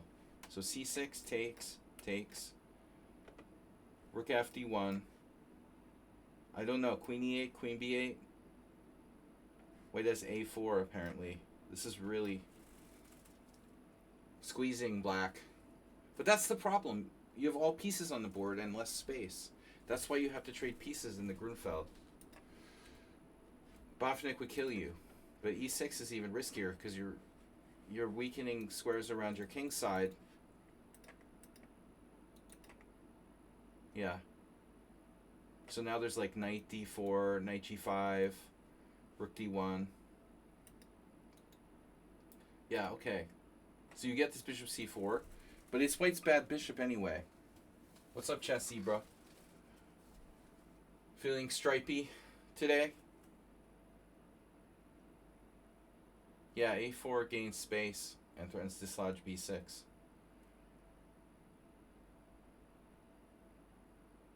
Knight c4 is possible. Knight c4, knight e6, knight e3. Knight d8, knight c2. So, what about knight c4? He can't move his bishop. So he has to take. And now you have this ghost bishop. This might be better, though, than what you did. Because I don't think this is so bad for black, or for white, rather, to trade, the bad bishop for the bishop on c4. I don't mind trading that. Why is white still slightly better? Because white has a better pawn. White has a very strong pawn on e4. So I think that white still has an edge. So maybe you can play c5 or something. It's still thinking about a4. So here, see? Knight c4 was better. But only very, very marginally. Very fractionally better. You must have looked at this.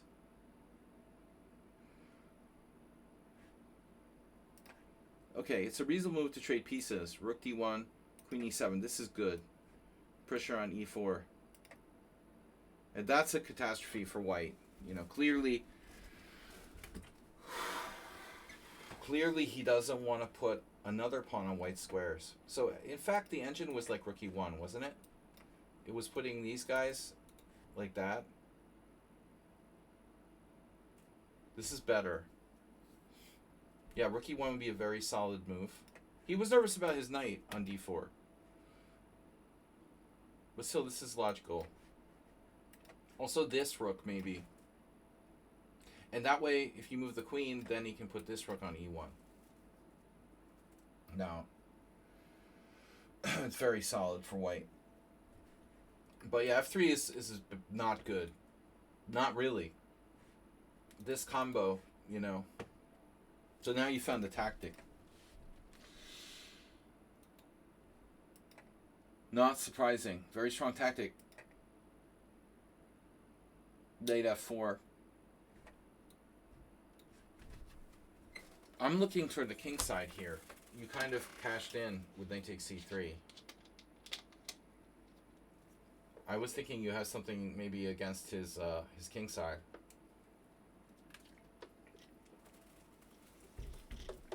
It's a King's Indian type of motif. You have bishop e5, your queen g5. You have knight f4. So my preference here would be to go here. Okay, it's a very complicated situation. Calculate, like, maybe your knight will be vulnerable. But you're threatening stuff like this.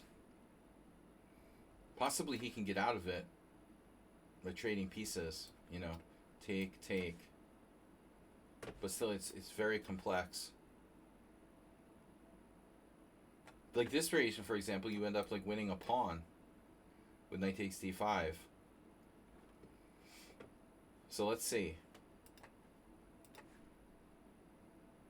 It's your move is better apparently. There's some kind of problem with knight to f4, but I don't see it. Takes. So not knight d5. Knight d5 is bad. Knight de2. Trading off the knight on f4. White is still slightly better. So apparently your move is good. It's certainly not bad. And then b takes. He can't take with the queen. So now you just have a better structure. And that's excellent. Excellent structural advantage for black. Not so easy to win, but we're better. I mean, we'd like to break his center with f5, but it's too risky with the b7 and all that. If your king was on h8, you could probably play f5 here. Yeah, exactly. Bishop e2. I mean, he can always take with a knight or something. So you did this. This is kind of a strange move for me. You're training your guns on that pawn. Now there's a fork on a3.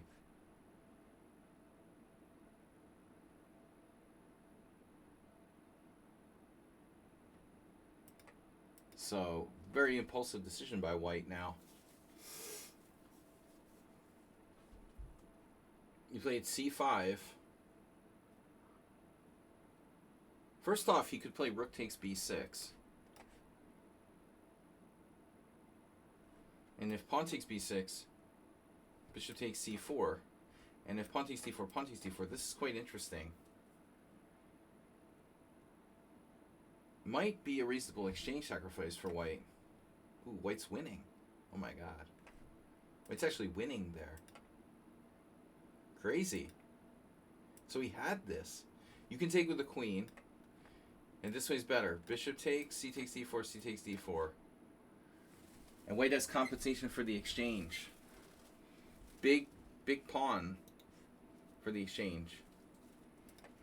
But what he does is nuts. You know, this is crazy. So you played c5 and he like freaked out. Even if he moved his knight, like how bad is this? I don't understand. What's the problem with white's position here?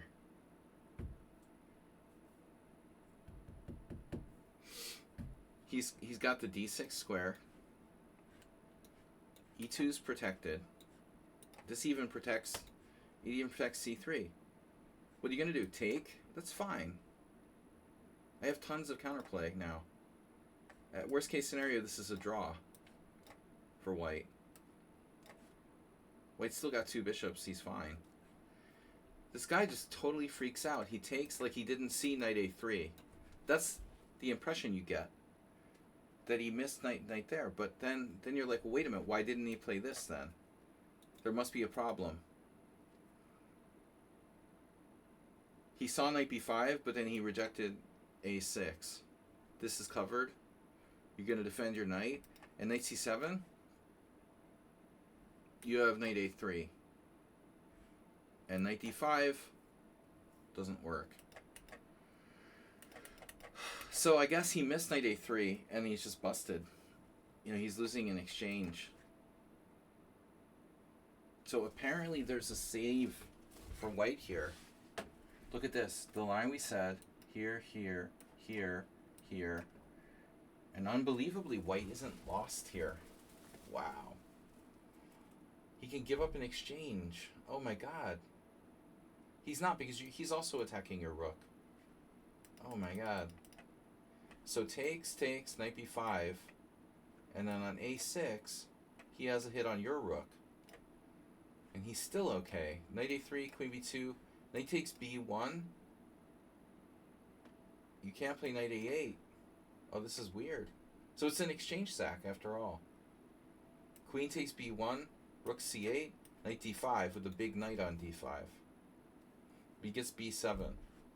So it's an exchange sack. He gets a pawn and a strong knight on d5.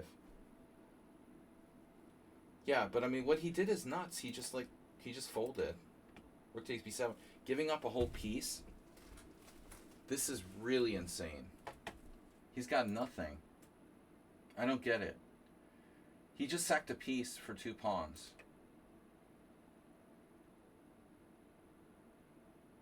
A whole knight for these 2 pawns. I mean, the knight worth a rook at least. Well, as long as it stays on the board, I'm taking black here. There's not enough. That was really irrational what the guy did. Way too much material. Why not d5 now? At least try d5. He pinned you. Okay. Now he plays d5. He needs a 3rd pawn. He's going to get it. He gets the 3rd pawn. Oh, man. So if knight d4...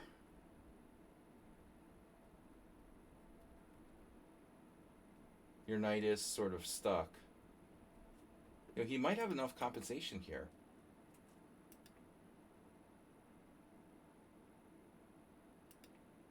It looks like it should probably be a draw. There had to be a more accurate way to play that. This should probably be a draw now. Not enough pawns left. He has 3 pawns. It's enough.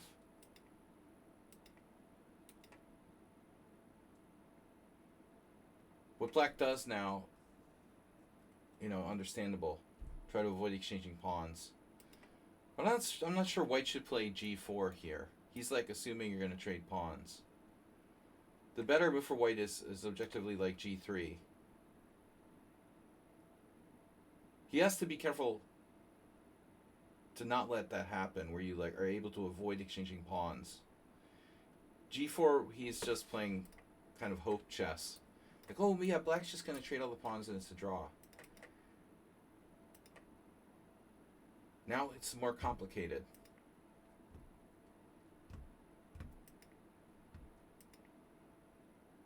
Okay, this is a good try.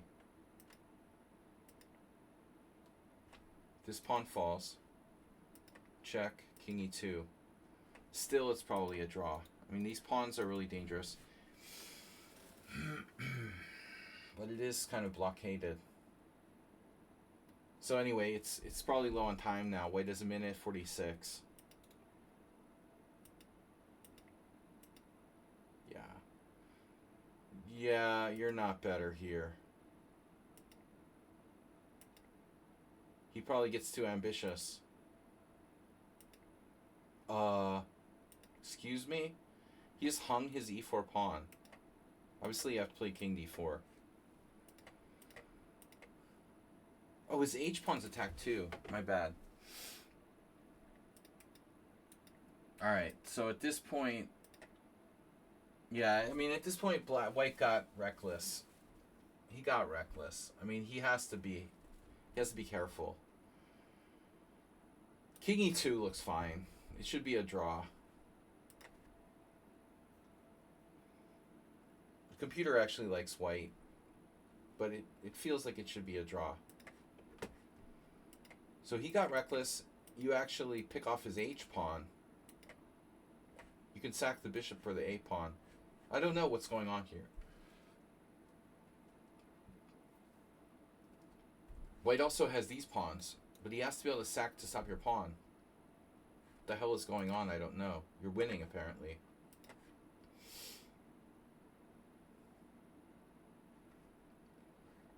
The computer wants to sack here immediately. Right? Yeah, you're winning. You can't stop the h-pawn. 1 pawn is all you need.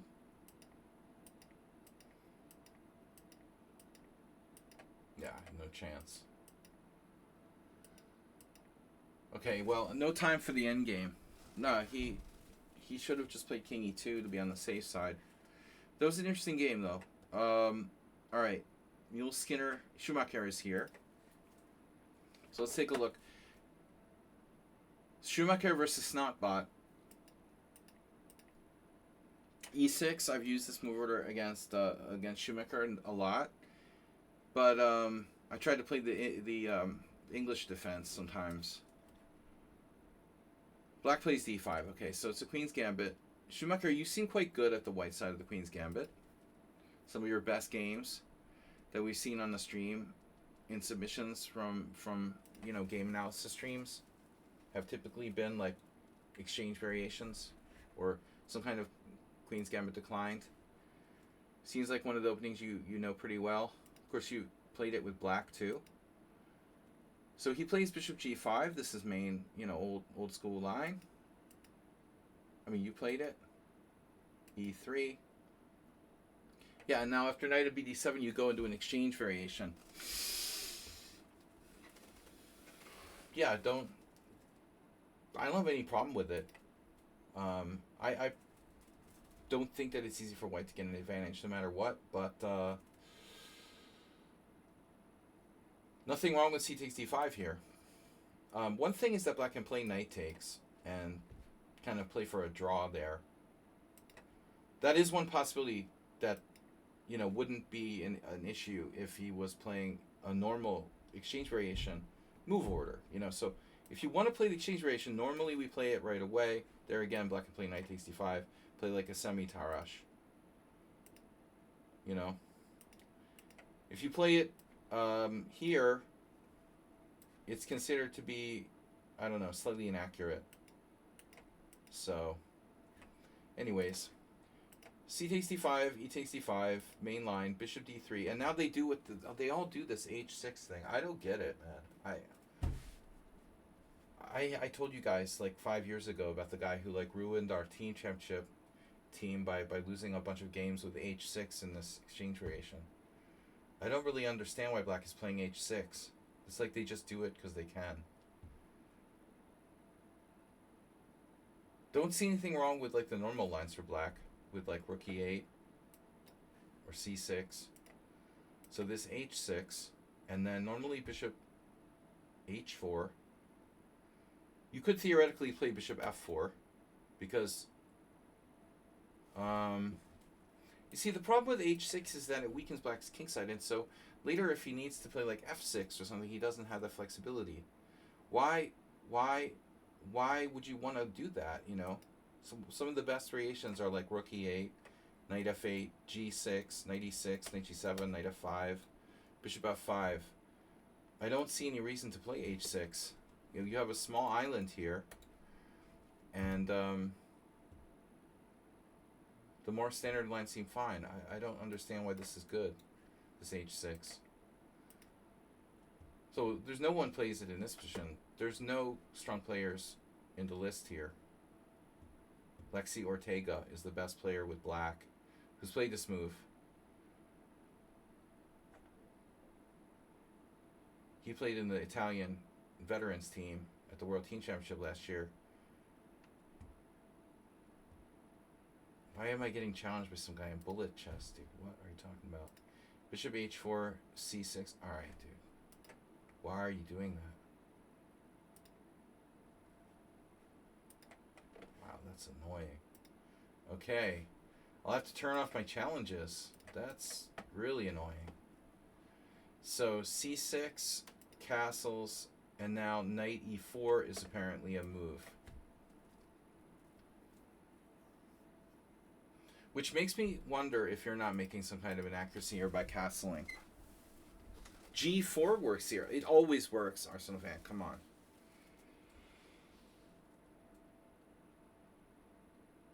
So your move is inaccurate. If you play queen c2, you prevent knight e4 now. But another question, what about black?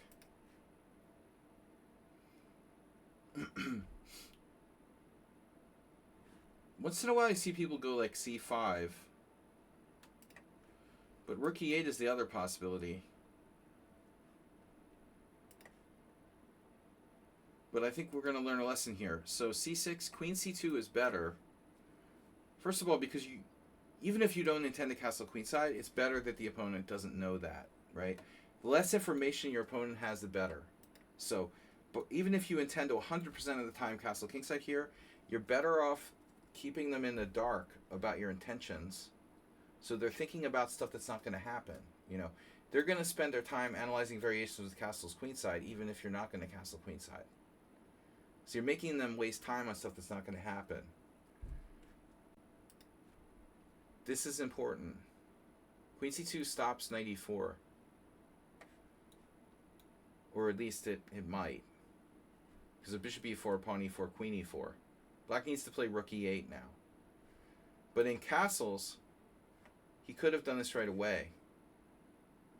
And apparently that's pretty solid. I would think bishop takes, queen takes. I had games like this with white, you know, before. Years ago. I might have even had this exact position. Takes, knight d2. And black can play both f5 and knight f6.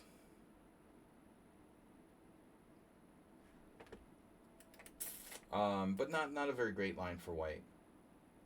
I'm not really a believer in bishop takes e4. So the more standard move, like queen c2, rook e8. And then we go with the minority attack here. Maybe rook a, b1.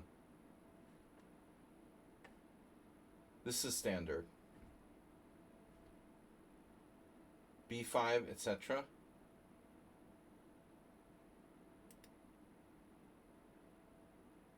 Yeah, I'm saying I'm not going to castle queenside, but black doesn't know that. So rook e8, rook e1. This is a very strange move. You're playing like Carnivar! I was at the poker club last Saturday night, and Carnivar was there. And then this Vietnamese player, who's like a high stakes player, came to my table, and I said something, and they were talking about Carnival. And this guy, Avart Khan, was on his table the whole night, and I was joking because when the Vietnamese guy would say Carnival, it sounded like Khan Avarth. In Hungarian, you say the first name last and then last name first. So he's Avart Khan Avarth. So they thought I was saying Carnival, but I was saying this guy's name. He was there. He's kind of a weird, nice guy, but he's kind of a little weird. All right, rook e1. What are you doing? You know, rook e1 is not a move. Rook e1 is Carnivar playing an IM tournament to collect $100. Actually, King's Indian Defense, it's very common to castle queenside in exchange variation. Not this specific line so much. More common with the knight on e2.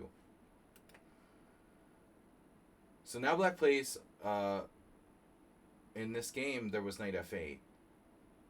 I don't know if I'm a big fan of knight f8. See, we might get to see why I don't like h6. But rook e1, you know, you want to play a Pillsbury attack anyway. So what you want is like queen c2, knight f8, knight e5, right?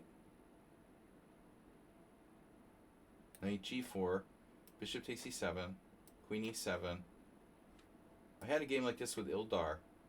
I drew with Ildar Abragamov with black. Actually, that was probably like my last Queen's Gambit declined.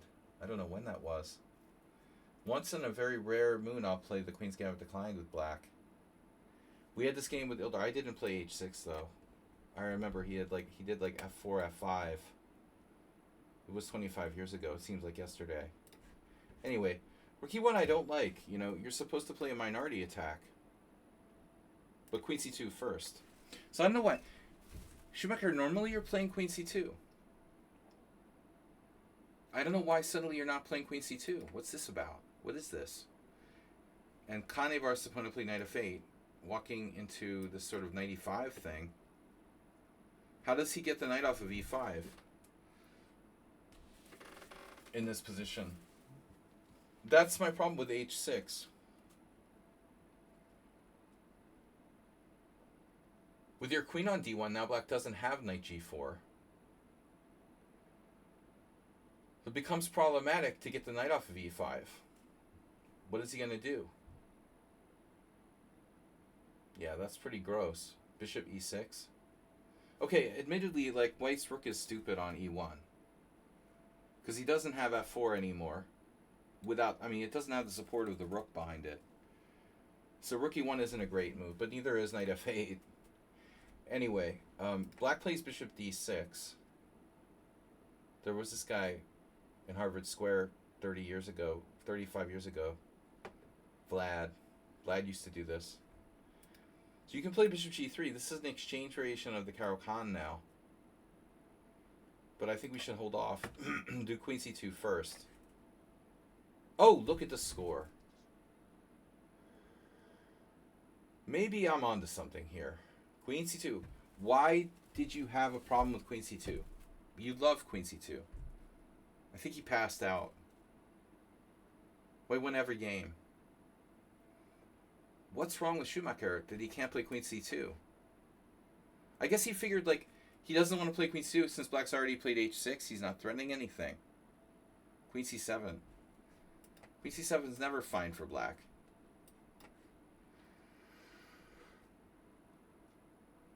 You better put your queen on b8 next.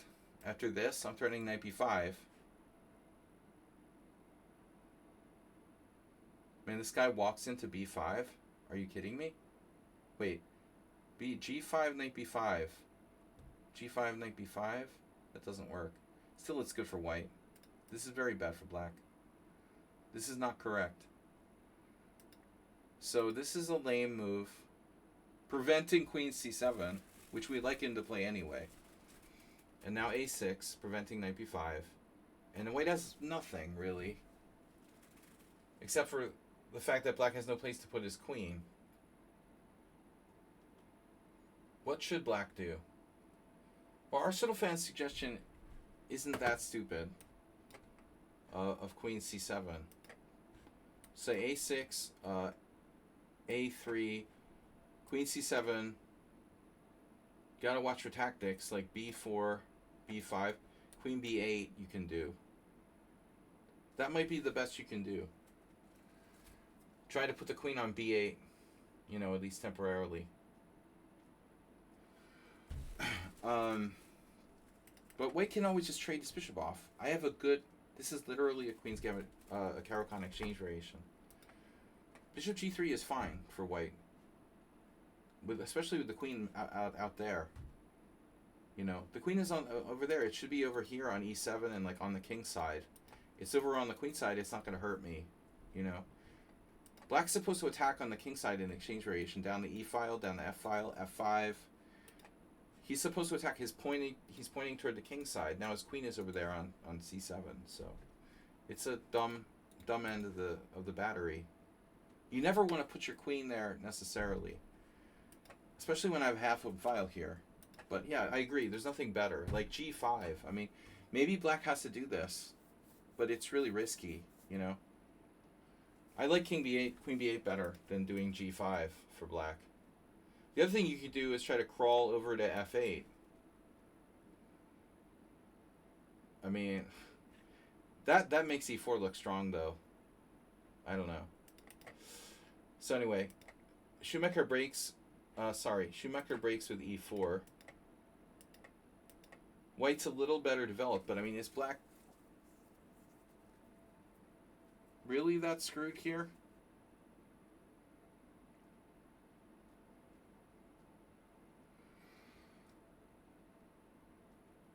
Bishop e7, anyone?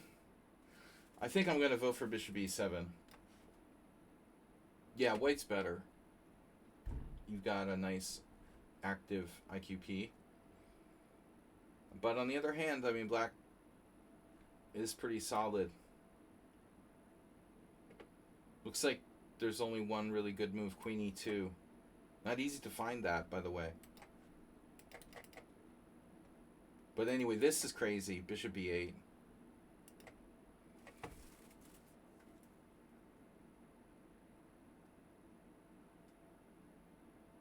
What you really need is the rook lift somehow. Get your queen side. Sorry, get your queen's rook. God damn it! Hello, my internet. Get your queen's rook lifted over. Knight f7. Oh. He played 95 though. How is he making this work? Take, take, take. Does this even really work? I mean, black takes with the bishop, but why would you take with the bishop? First you take with the knight. Take with the knight. Oh, then you take f6. You take f6, takes. It doesn't look good for black, but I don't see a mate either.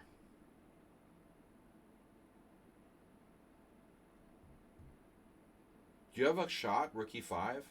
Oh my god. You have the shot, rook e5. Ooh, bro. That's a nice one. That happens in the game. Rook e5 with the beautiful rook takes, bishop h7 check is going to happen. But he could play rook takes. That also loses a queen immediately. Bishop b8 wasn't a good idea. You know, this wasn't a good idea. He's got no rook. Asterbate knows not to do that. No rook. So now black is in a lot of trouble. I think it's time to give up. It looks like it's time to give up now. Yeah. So he plays what? Yeah. Should be 5, rook e5. That's my analysis line. Sorry. So he plays bishop takes. Takes. Takes, takes, takes, and then, yeah, the same position. Rook to e5. Schumacher's not missing it. And he takes, he wins the queen. All right. That was a good one. Next, we've got Nefedov. Skinner's usually, like, not here. So I'm going to go with Nefedov against Kamsky. Damn it. Damn it, man.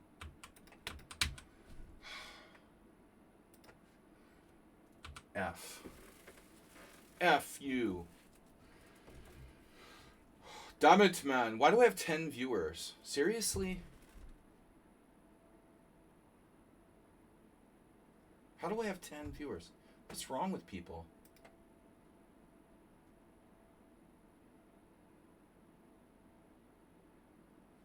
You're a super delegate. I mean, my analysis stream always gets the least, but it's 10 viewers. There's like some guy grinding to 1,000 who had like 60 viewers. I swear to God. What's wrong with people? They want to get worse at chess? Unbelievable. Alright, we're up to 17 viewers now. I don't know how many viewers. Don't trust Twitch. We actually have 17 viewers. Wow, a world record. Guys, don't forget to donate. Mr. Solarity with the donation. Asterbate with gift subs.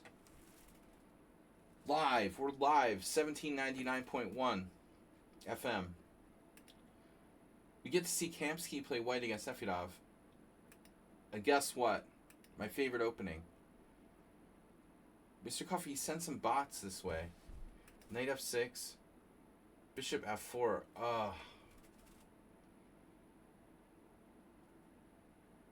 They took away all the bots. I used to have like 5 bots. Not my bots, like personally. Just I accumulated them over time. You know, random accounts that would watch. Yeah, get your cats to create accounts. Your grandchildren. I don't really care, you know, honestly. If people are stupid and they don't want to get better at chess, then don't watch me. It's no problem. Watch Gotham Chess, where you'll learn nothing. Okay, bishop f4, g6, and now Kamsky playing white against our hero Nefedov.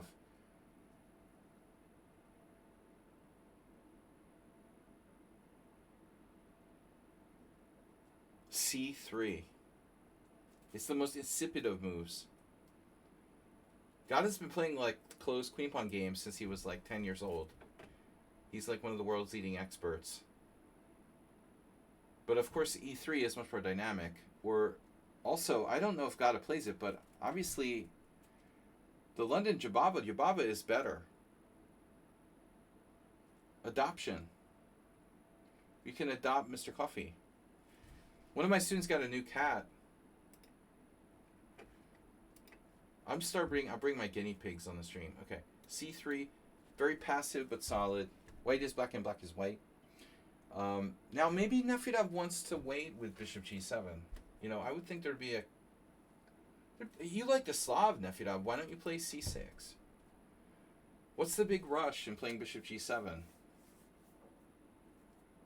I once had this game with Joel Benjamin that was like this, where I was white. I admit to playing the London system on like 3 occasions. Once I played against Joel, I think I've told the story like a million times, but it was. The opening must have been d4, d5, c3.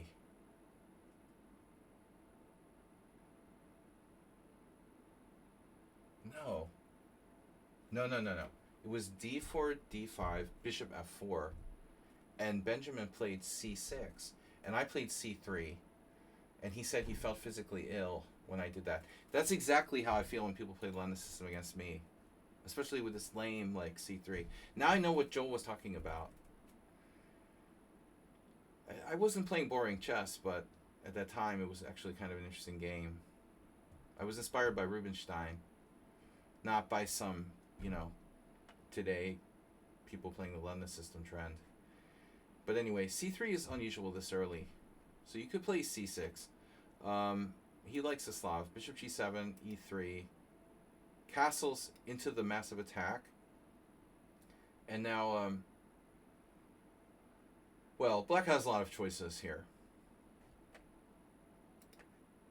b6, knight d7, c5. Well, it's white's turn. Okay. Lamest move, right? b6, knight bd7, c5. Nefedov plays knight h5. This is almost a TN. Now, let me ask a question. If you're black,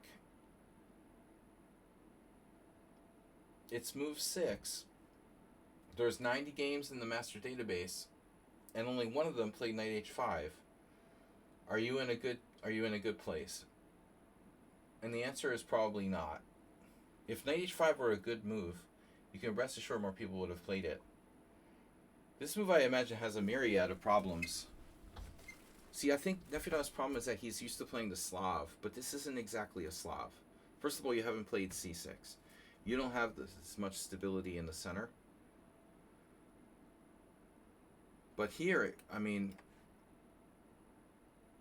White has so many options. He can go to g3. He can leave the bishop there. He can play bishop e5. Every option is on the table here, literally. So we'll see what Kamsky does. He's like an expert. So he provokes Nefedov with bishop e5. In the one game, some 2200 played bishop g5. I'm going to trust Kamsky. He plays bishop e5. So you're leaving the knight out on h5. This is a simul game, by the way. And exchanging this bishop is kind of favorable for white. So Nefedov plays f6. g4 is not a threat yet. Gotta plays bishop g3. Nefedov takes. And now h takes. And we see the typical possible danger here.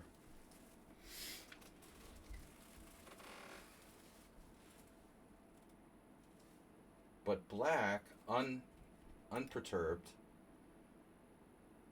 doesn't care about anything like fear, so he goes ahead and just plays e5. Just, former 2700, no big deal.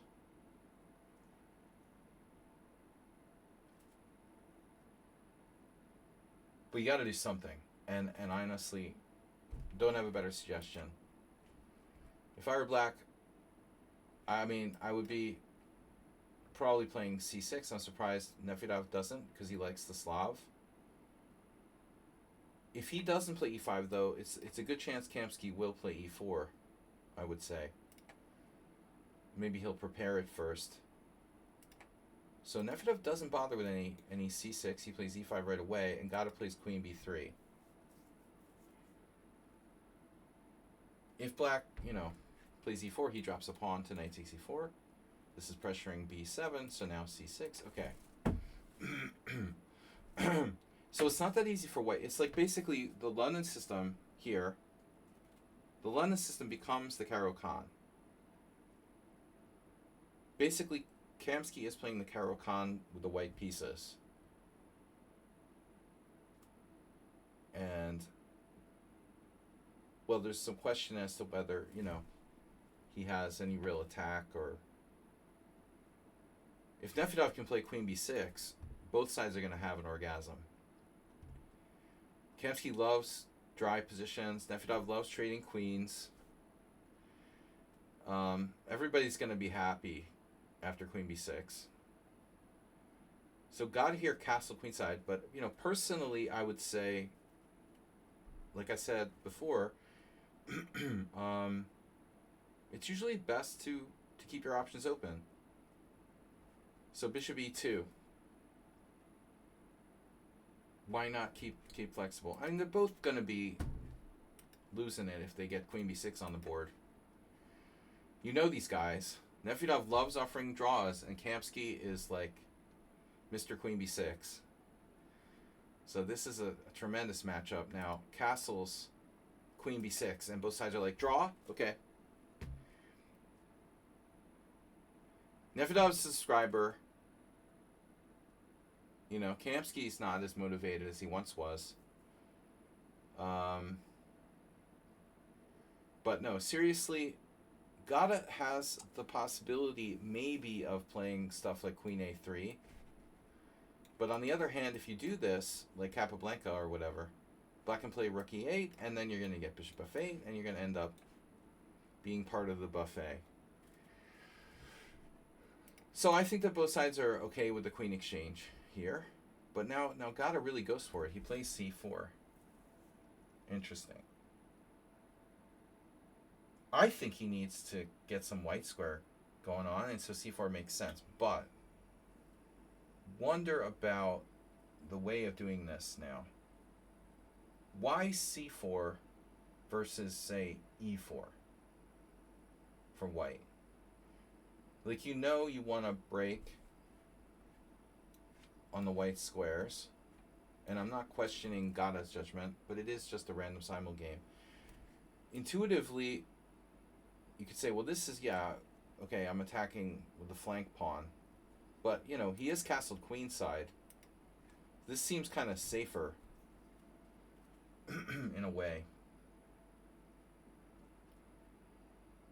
I was also going to ask, what happens if Kamsky trades pawns first?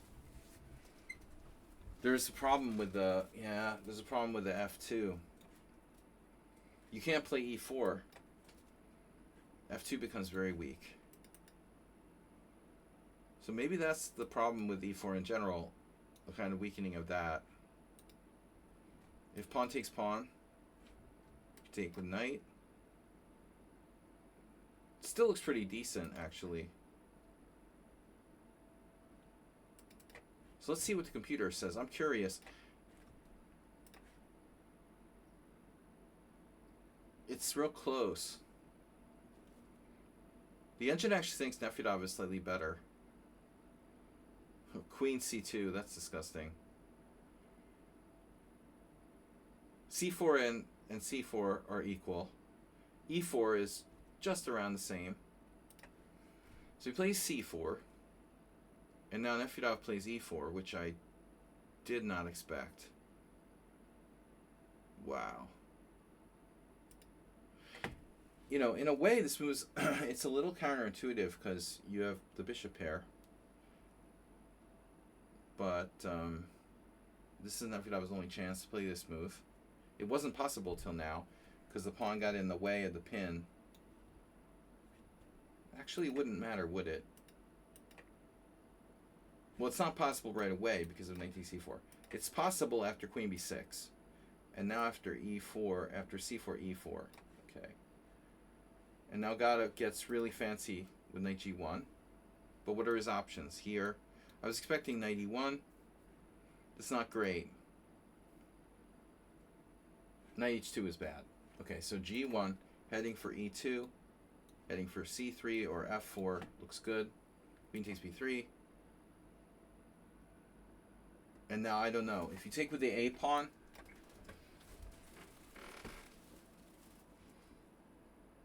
Normally I would want to take with the pawn to open up the A file. We have to calculate this, but then pawn takes pawn. And I would expect some kind of situation with like 2 bishops versus 2 knights. That might be kind of interesting.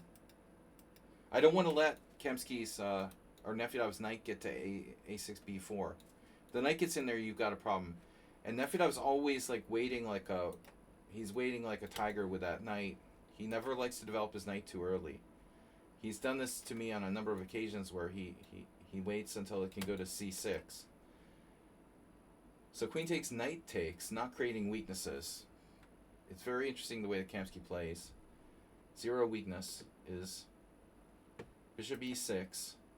And this is a surprising move. Because Nefyadov invites knight C5, which looks like a good move. But it's Nefyadov's tricky way of offering a draw. Knight C5, bishop C8, if knight B3, bishop B6, draw. Okay, now got to exchange his pawns. But I've been here, there a million times. That's the problem. If you exchange pawns, you give Nefyadov the C6 square for his knight. So my suggestion would be play bishop B5 on the next move.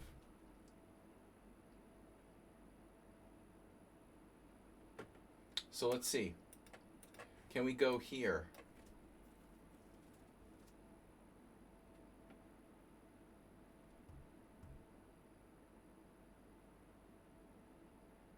What do you guys think?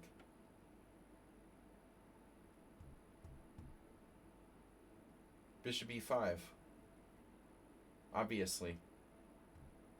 If black tries to play something like bishop G4, we have F3. Cracking the pawn center. So, you know, it's not so easy. I mean, what's Nefyadov going to do? Maybe he has something cool like rook F7 here. Did Nefyadov see how strong he is? He even beats Kamsky. Or draw. My bad. Draw. He should have beat him, but it was a draw. Okay. CD5, CD5, knight E2. And now black can kick out the knight with B6. But, you know, okay. And now white goes to A4, because he doesn't want his knight on a crappy square. That's absolutely correct. But now you can have 2 knights on C3, and so you got to put the other one on F4. Nefyadov gets ideal knight placement, which he's always banking on. Now knight A, C3, and now knight E7. Oh no. But that gives us time for knight F4. What Nefyadov really wants is bishop E6, bishop F7. Didn't have time. Had to go here first. Now that. This is a bad choice. You don't want to go bishop E7. So it looks like, okay, for just a moment, Kamsky almost has something. He did the move I suggested earlier with bishop B5. Here. A6, bishop A4. And now Nefyadov with the desperate bishop G4. There's no F3 now. Unless you have some kind of crazy combo. So I'm expecting... I was expecting Kamsky to play rook D2 here. Maybe rook F1 or maybe rook D2. But the move that I would expect the least is rook E1. I don't know what this does. Wonder why he wants his rook on E1. Now, very natural move, rook C8, king D2. That's quality play by a strong, experienced positional player. The king is centralized for the endgame. Now Nefyadov with G5. And now white has to consider the possibility of knight H5.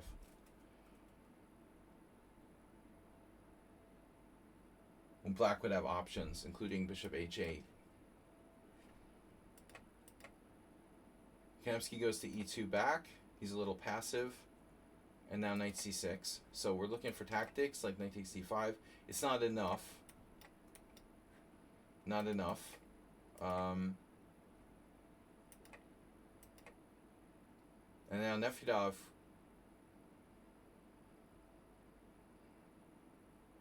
comes up with a doozy. It looks like Kamsky's got him because knight e7, knight takes e4. Bishop e6, knight takes e4. And so Kamsky must be like, yeah, I got him. But somehow Nefedov has knight a5. Now, obviously, knight takes d5 doesn't work because of knight takes b3. But what about bishop takes d5? Check. Nefedov has this brutal tactic now. If bishop takes d5, rook takes d5, knight takes d5, and knight c4 check. Ugh. What a disaster. If you try to cross the c file, all sorts of hell breaks loose. But let's check it out.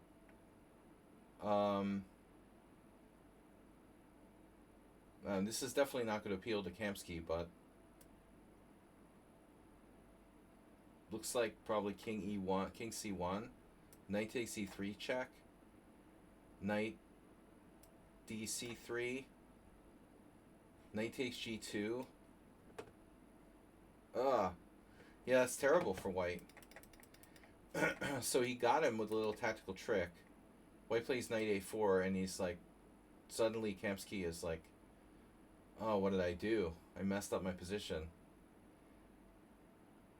Knight takes b3 check, pawn takes, and now bishop f8, threatening bishop b4. Nefedov is a genius. Now if knight takes b6, there's all sorts of problems. Wow, this happened. Knight takes b6 happened. Looks like Nefedov's like better now. That even looks kind of dangerous for black. I would think like white would stay clear of taking that pawn. Whoa. This looks super dangerous for Kamsky. Knight takes b6, but we have to make a choice which way to go. Bishop e4 check, knight c3. And so if bishop takes e2, knight takes c8. So you kind of have to go here. Now we get the pawn, but Gata still has a kind of blockade. He stays solid. Quality play. King c2, not easy to beat. Kamsky. Bishop d7, and now rook a1. Everything's protected. White can always play maybe like rook a2 and try to play knight c5. He does that. Exactly what happened.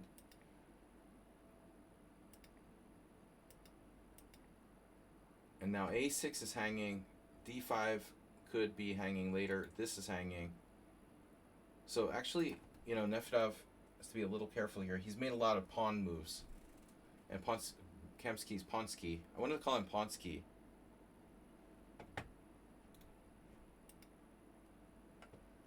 Thanks for the info.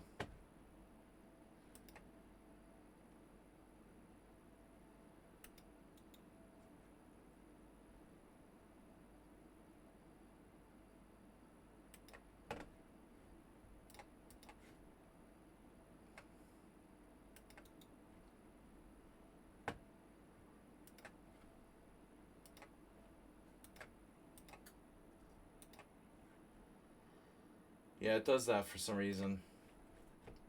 Alright, so 1, 2, 3, 4, 5. White's got a lot of targets. Nefedov was not winning. This is weak. This is weak. White's king is centralized. Check. Knight c3. And now bishop d3 check. So the bishop became very strong. I don't know if White had anything else, but he let the position get out of control. You know what's interesting about this game? When you look at it, no, I didn't go over our game, your game. Yeah. I said, hey, look, Nefedov, Kamsky is a genius. He's a very brilliant player, centralizing his king. But this actually burned him, in the end. Now, if you'd have had the bishops getting crazy with like bishop b4, so it kind of makes you wonder, like at the end of the day, maybe Gata was wrong. We can't trust, you know, everybody to know automatically what to do, but ultimately maybe he should have played king b1. Imagine how the game would have been different if he had played king b1 instead of centralizing with king d2. Now the white king is much safer than was the case in the game on d2. So ultimately, I think that I made the same assumption that Kansky did. Oh well, this is a great idea to centralize the king. Actually, the way it wasn't a great idea to centralize the king, and in particular, that bishop coming in on the dark squares is not a surprise. All right, moving on. Mitsopoulos has followed. So, we've got Mule Skinner next. 16-year-old rapid girls champion. Is that what you said? Under 16. Sorry. Mule Skinner said another disappointment. He drew with the Spanish under 16 rapid girls champion. Under 12 Hungarian blitz champion myself.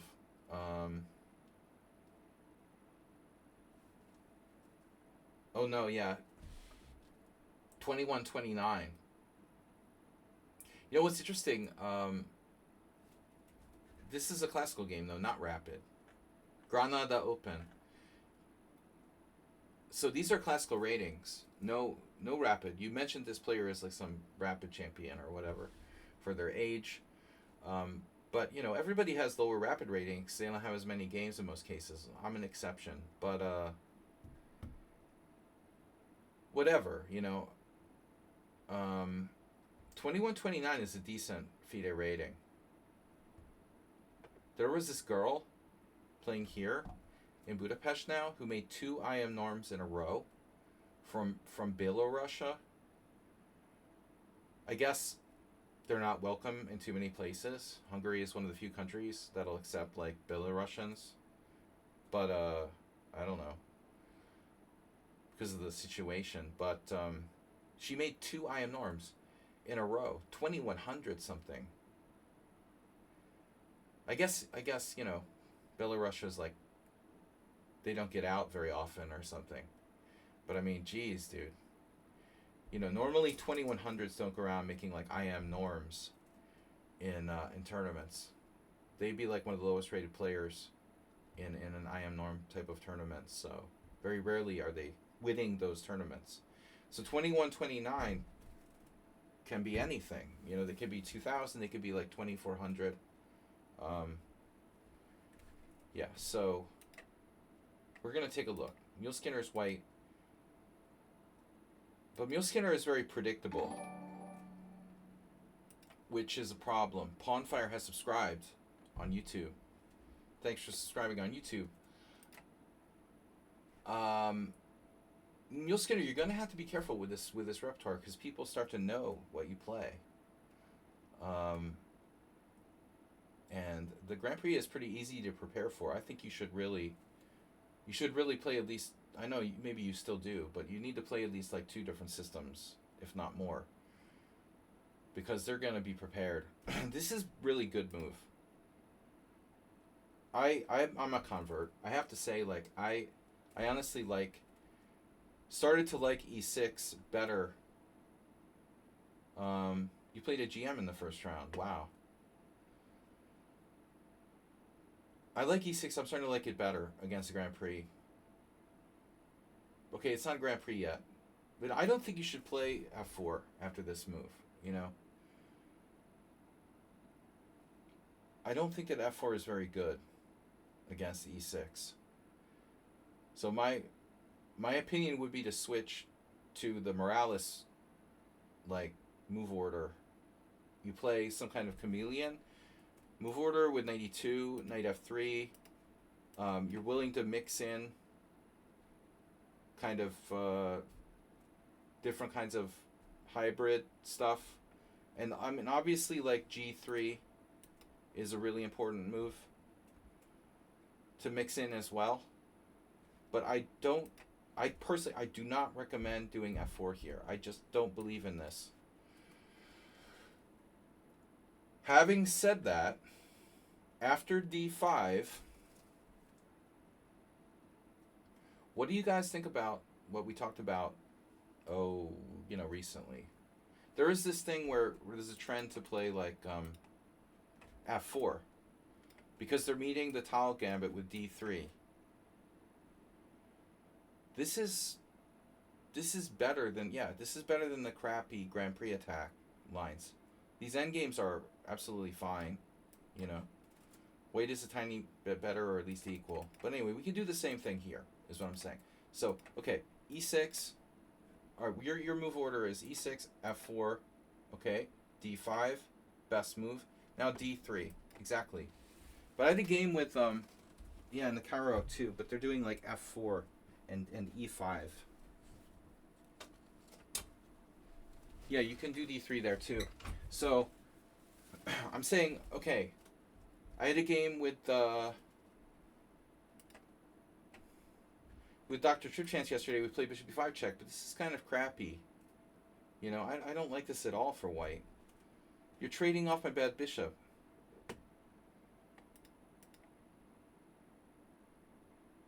So, you played GM twice in classical.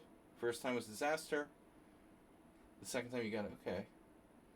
So d3. And if pawn takes pawn, take with the pawn. And on queen takes, I don't know. It looks like you could take with the king or the knight. Honestly, I think there's a better way to play the Grand Prix attack. Because I have zero faith in this. This is nothing for white, you know. If they know what they're doing, they take here. This is our best line for black. It's like a Budapest gambit structure. I like this for black.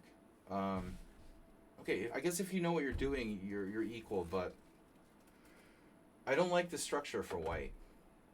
So she doesn't know to play d6c4, so she plays d4.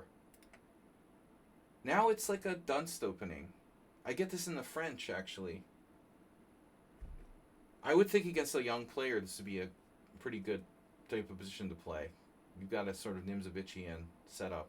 So normally knight e2 now. But you probably know what you're doing. The structure has changed. So now black has the dark square pawns. Now this bishop exchange is not so clear. You know, whereas before it was definitely good for black. Here it's not as simple. This move makes sense. Check. She could play knight d7. You know, that's unclear. Yeah, this is kind of unclear.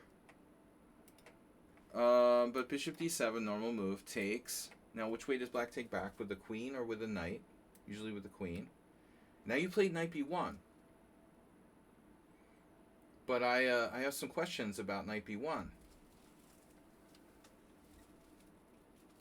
I'm as into knight b1 as the next guy, but I think in this exact position, knight e2 seems more like dunce opening, like Gawain here lost against Kurnasov. Okay, so we don't have knight e5 because this is hanging with tempo. So if you want to play knight e5, you have to play it right away.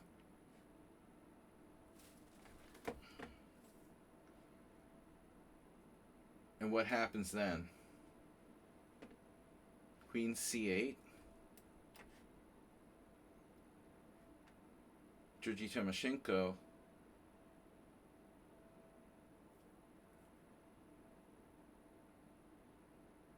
And then someone else played knight b1.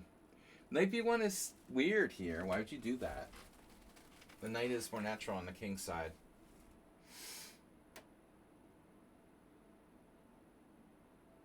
I like this. This is okay. You know, I think this is okay for white.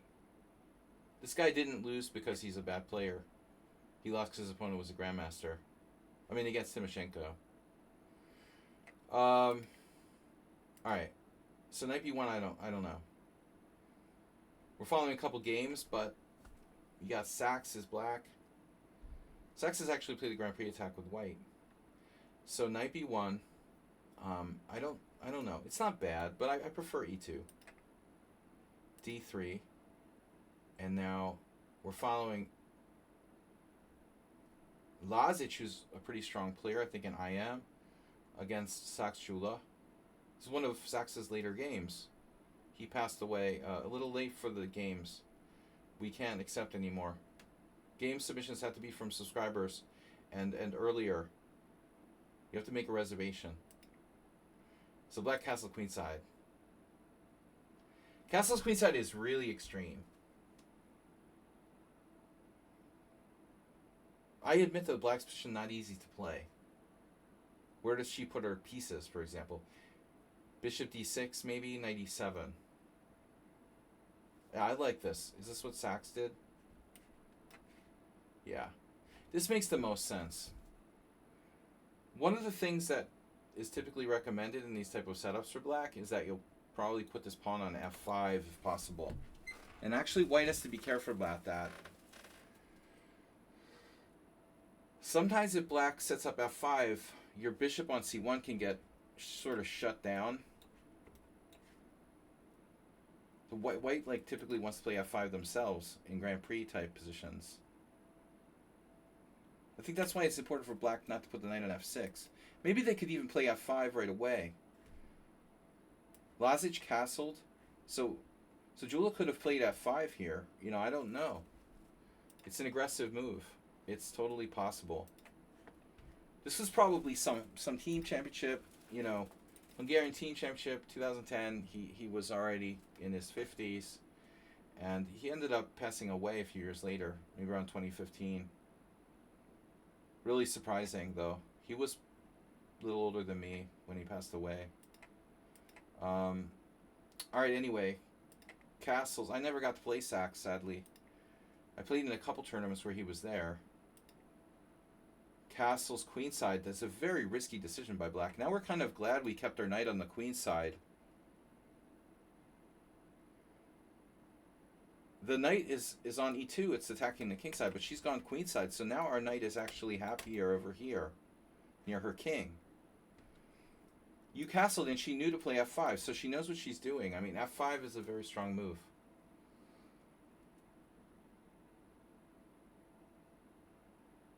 Although I don't think you could prevent it, necessarily. Now knight on bd2. Now she plays knight f6. Queen e2. Securing the light squares.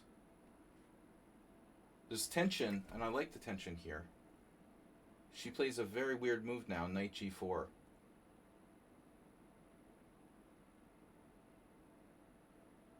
But NMs here do be sus.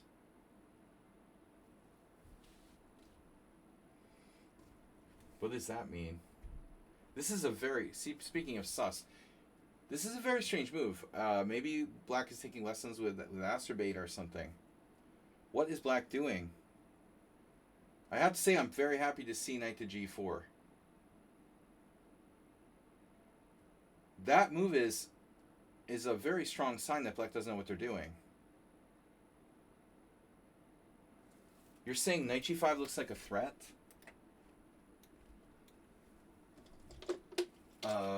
I don't know. You mean knight g5 or knight g4? Even knight g5 is not really a threat. You have some ideas, maybe. This is a very strange move. I would expect... Okay, she didn't want to get forked, and she wanted to develop her pieces. So on bishop b7, it is kind of annoying, right? Now I've got knight f7. She can't go bishop d6. She didn't know what to do. So she decided... You know, but Sachs was probably right in the first place to go with the bishop d6, knight e7 type of thing.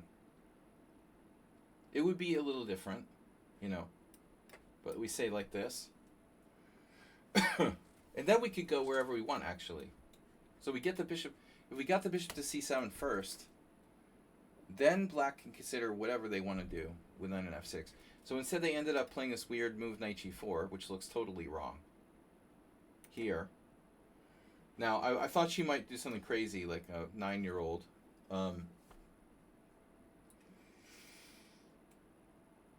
Let's just hope that she plays b5. Bishop d6 now. Understanding that this is not really a favorable exchange for white. And Mule Skinner now plays h3, but I don't really get it. You know, I don't know. h3, it's fine, but it feels like one of those moves where we might have something better. h3 is like you're freaking out. Nah, I guess it's a good move. You are forcing her to h6. Yeah, it's a good. All right, it's a good move. You're forcing her to h6. This is badly placed. Although, you know, f7 isn't terrible. There's a definite case here for white to not play h3 though. Arsenal fan, I really don't want to trade a good knight for that bishop in a closed position. The knight on c4 is like my best piece. I mean, I need a really good reason to trade that for that knight, that bishop on d6. This is our best piece. And we have potential to go into an ending where we have like bad bishop versus knight. You're concretely not thinking. Knight takes d6 check, queen takes d6, knight g5.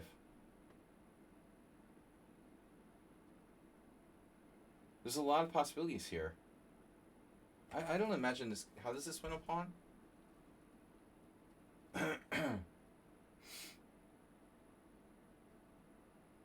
I don't get it. And we have a very bad bishop.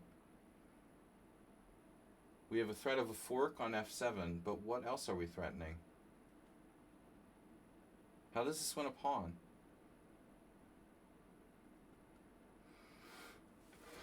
I just don't get it. What's the variation you said? Knight g5, rook d f8. He takes f5. Yeah, but she has so many other moves. She just go here. She's not obligated to play rook d f8. We can't. I don't really see how we like get in there, you know, and do anything. But the dynamic I want to avoid is this versus this. You know, if we end up with a stupid bishop against the knight, we could get ground down in an unpleasant endgame or be like fighting for a draw or something. But I don't know. I would look for something more dynamic than h3. That knight's not hurting anybody on g4 actually. It can be attacked at any moment, you know. It's not getting in here. I don't know if you have a better move, but bishop d2 comes to mind. You know, developing. And then, of course, there's like a4, blockading the queen side. But okay. h3 is good. Knight h6, bishop d2, bishop c7, logical. And now you play b4.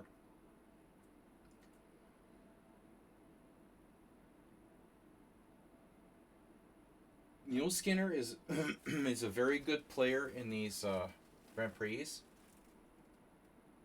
But, I mean, this is extreme, man. I kind of feel like white's position is too good to play this.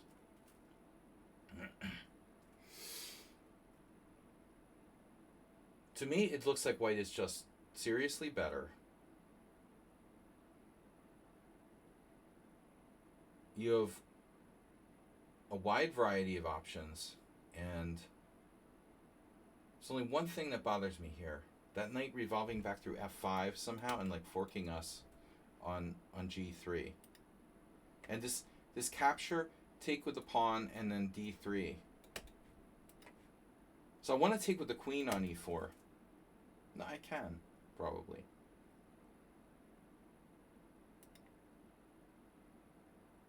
But I would say a4, just keeping the position. To me, b4 seems it's possibly very interesting, but a little risky.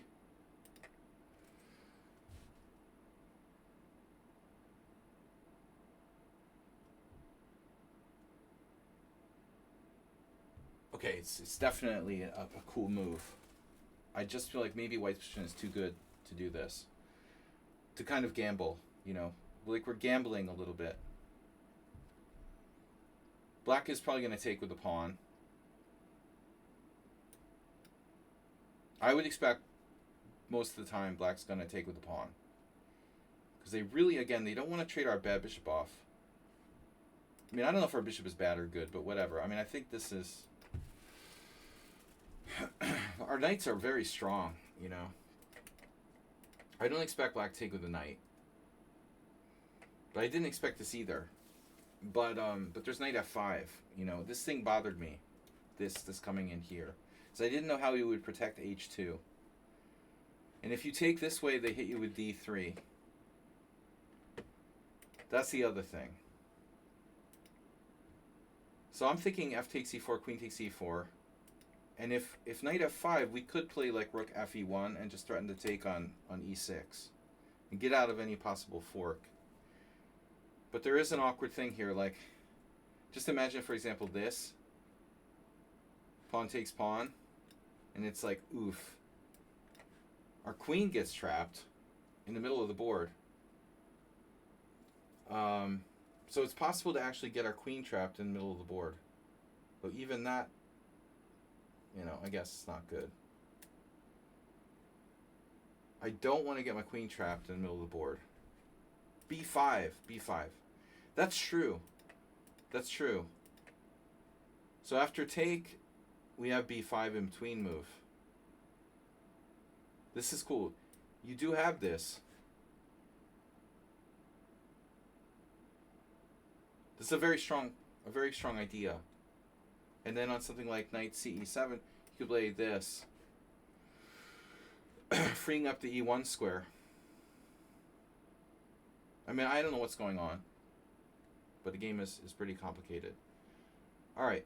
Anyway, she goes for a queen exchange. We can't take on d5 and fix black's pawn on d5.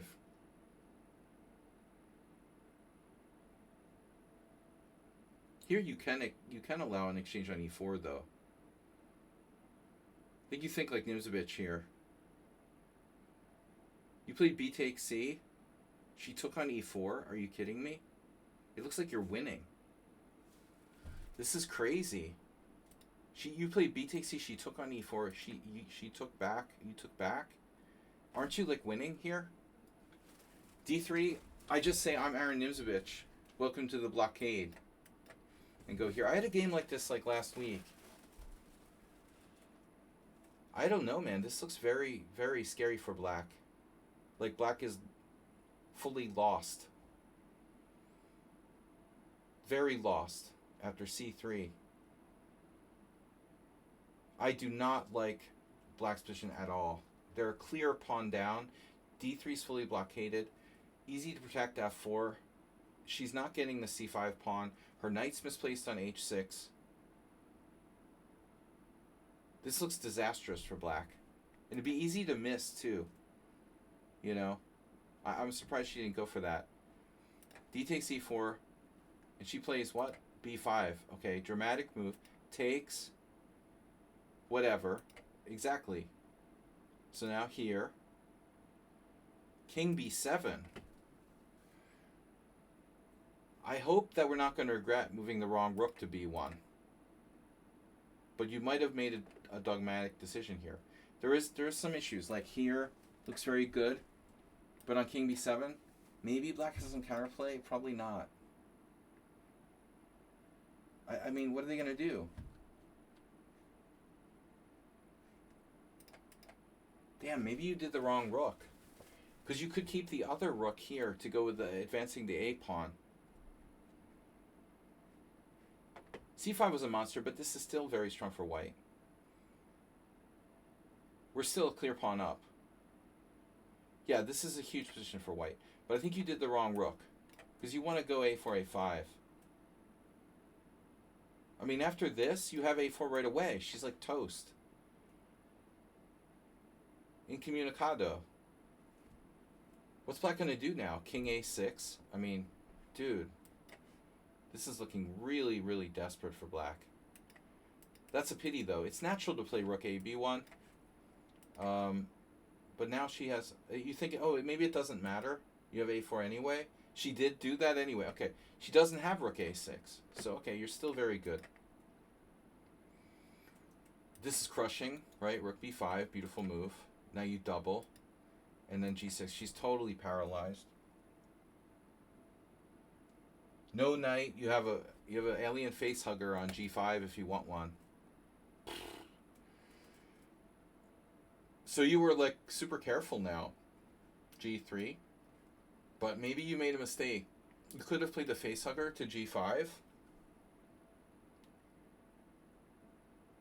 What is she going to do after that? Now she's really paralyzed. Bishop e1. This is really devastating. Now they can't move their knight. They can't move their rook. The e6 is hanging. They stop knight f7. Horrible. I would want to just resign. You let her play knight f7 and get her knight back in the game. This is a mistake.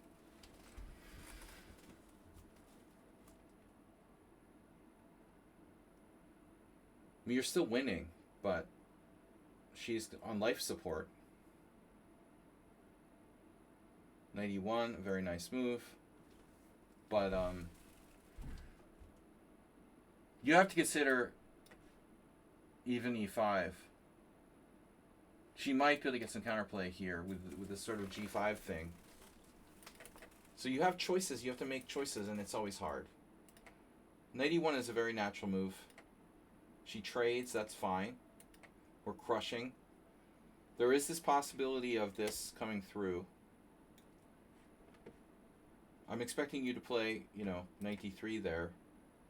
You went with e5. It looks okay. Here, here. You moved the king, but why?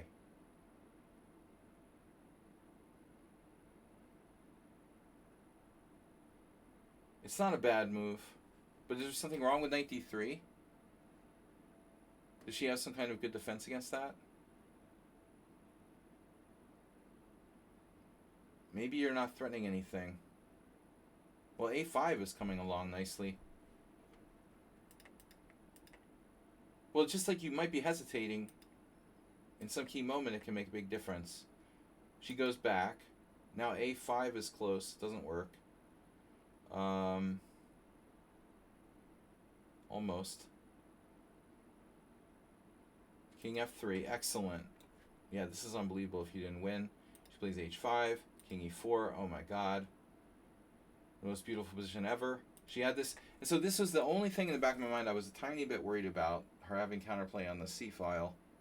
It should not be enough. But you play g4 now. Is there anything else we can do? So basically, all you have to do is like trade the pieces, and she resigns, and you have the upper hand here. Is she threatening something like knight a7? g4. Okay, I'm sure it's not a bad move. But I was just wondering if we could make progress without. Well, Arsenal fans' plan of like bishop e1. I know that you were talking about that earlier, and I wasn't answering, but I wasn't sure. This plan is still a distinct possibility. Yeah, but this knight a5, I don't want to let that happen. She has knight a7. We can always go back to b2. She gets some sort of stupid counterplay. I feel like we have some kind of knockout.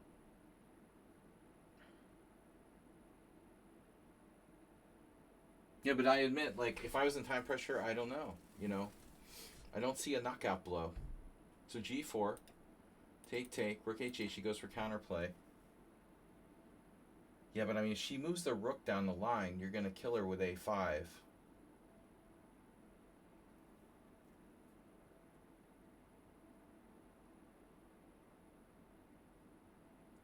I don't mean to tell you so, but probably we should have held off on g4.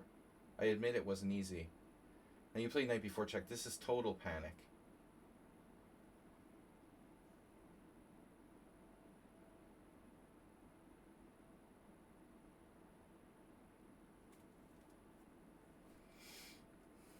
Bishop e1. The Arsenal fan variation. Rook h2. Yeah, admittedly, this is a little tricky. It's annoying. We shouldn't have rushed with g4. Well, you should have seen this coming, honestly. And admittedly, it's not that easy to make progress. I keep wanting to make a5 work. It just doesn't work. Takes, I don't see anything. Rook takes a5 check. Rook takes b8. Even this endgame, you're probably better. Nah. Unbelievable. Well, okay. a5 takes. Rook takes. Knight takes. She has a dangerous a-pawn. That's not good. This is really an annoying position, man. You just have to be patient. More patient. Probably the best move is something like rook 5 to b2. Knight b4? What about rook 5 b2? You threatened to go here.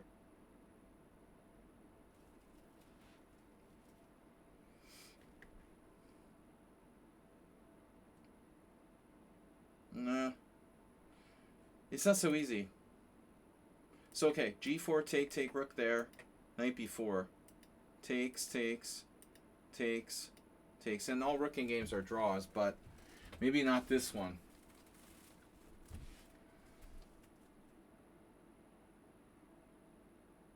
Well, now you like totally...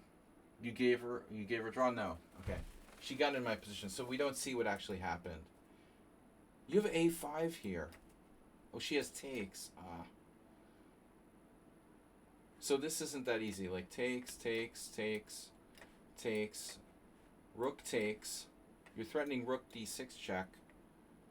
g5. King f3. Unknown. The unknown. You're winning. So with her king so bad outside, you should be winning anyway. Yeah. But even g5 might be a good move. So you played several more moves. This king d3, though, seems like a mistake. Like Arsenal was talking about concrete. This is concrete. I like the a5 because it clarifies the situation, you know, a lot. You know, I just realized you have, like, for example, this. Not only this, but you can also do, like, rook takes a5 check, takes, and rook takes b8. And now rook takes, king takes. There's no way black is surviving this. With those two weaknesses, you can't protect those with the same rook. How are you protecting those with the same rook? You know, it's very concrete. But, you know, you have to remain calm in time pressure. And I know it's not easy. All right, tough game. I've got chapter 8 and chapter 9 left. So this is chapter 8. Thanks, Bill Skinner, as always. This is Brownie. Sorry. Practicing always is d4 knight f6. This is chapter 8. That's d4 e6. Okay, so this is Brownie. No, it was a good game. She doesn't deserve a draw. But you have a tendency to panic in time pressure. Gotta somehow remain calm. Easy for me to say that. I get in ridiculous time pressure. I go for the stone wall. So we got annotations here from Brownie.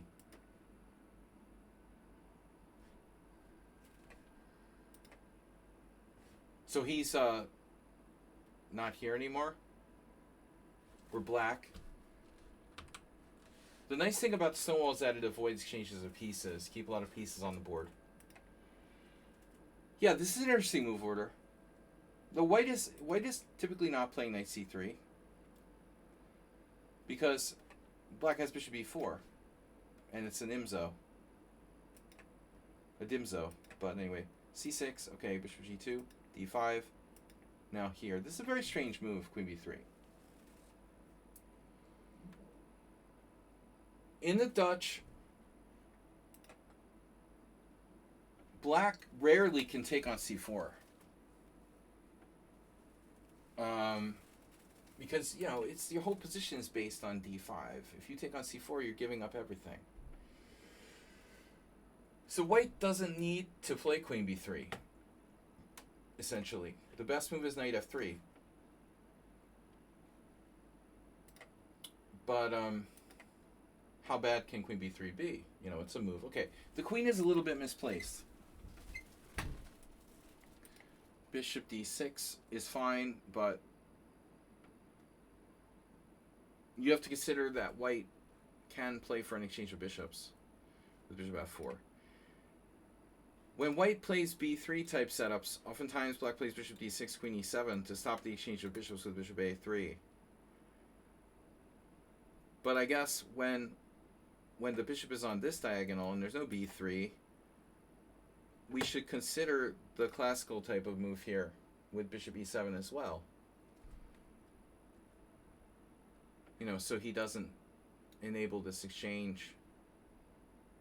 I'm not a Stonewall expert, but if we play this, I'm expecting knight h3 followed by bishop f4.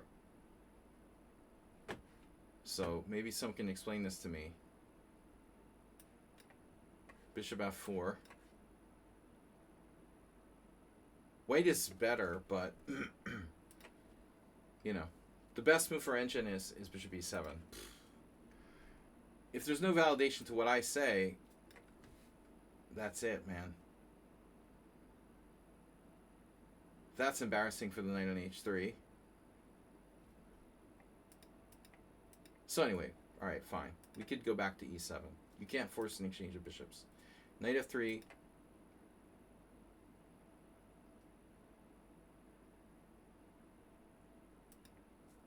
That's funny. I played this guy, Alexander Alienkin.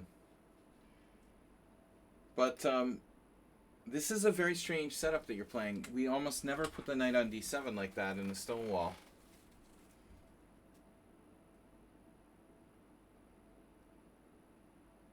The problem is, with the queen on b3 attacking b7,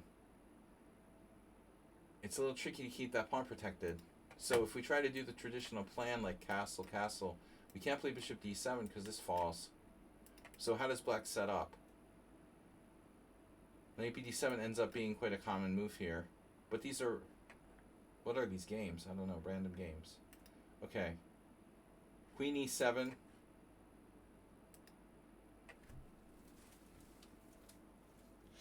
I like king h8 getting off the diagonal with that queen.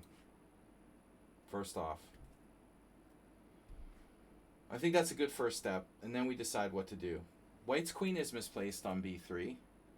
Ultimately, we might be able to play for b6. Magnus prefers to play for b6 in the Stonewall. But I think king h8 is very, very useful. It's not clear what White's plan is here. You know, without the b pawn being able to advance, he doesn't have a minority attack. He doesn't have b3. And if we go b6 or something, it might be quite a good idea. b6, bishop a6 type of stuff with the queen on b3 is very annoying for white. So knight on bd7, I don't know what our plan is. a3, kind of a neutral move. Castles, okay, fine. And then bishop g5. It's reasonable for white to trade this guy off in the Stonewall.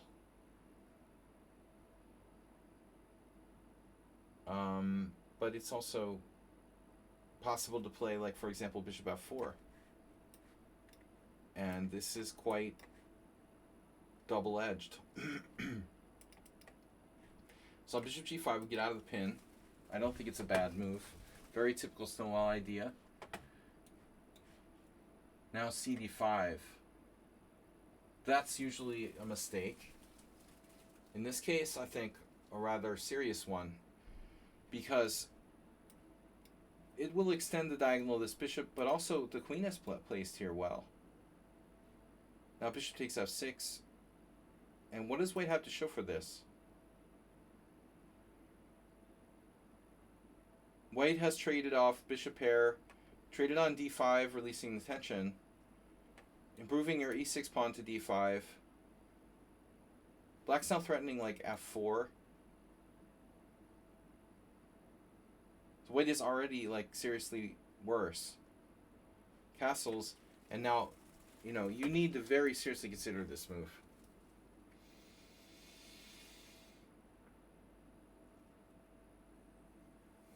White is already like seriously behind.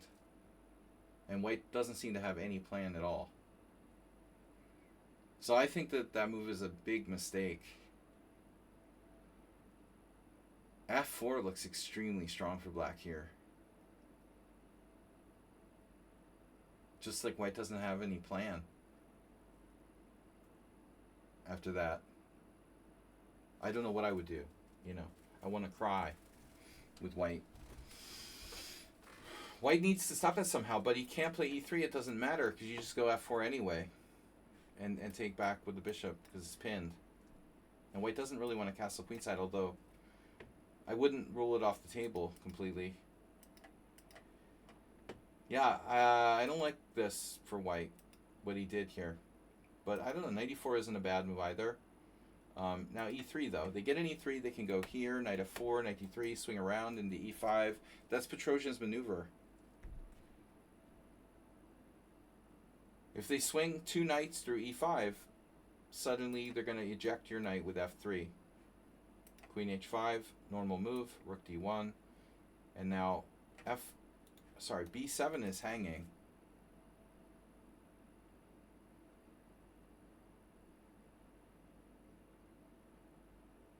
So I didn't think we could play bishop e6.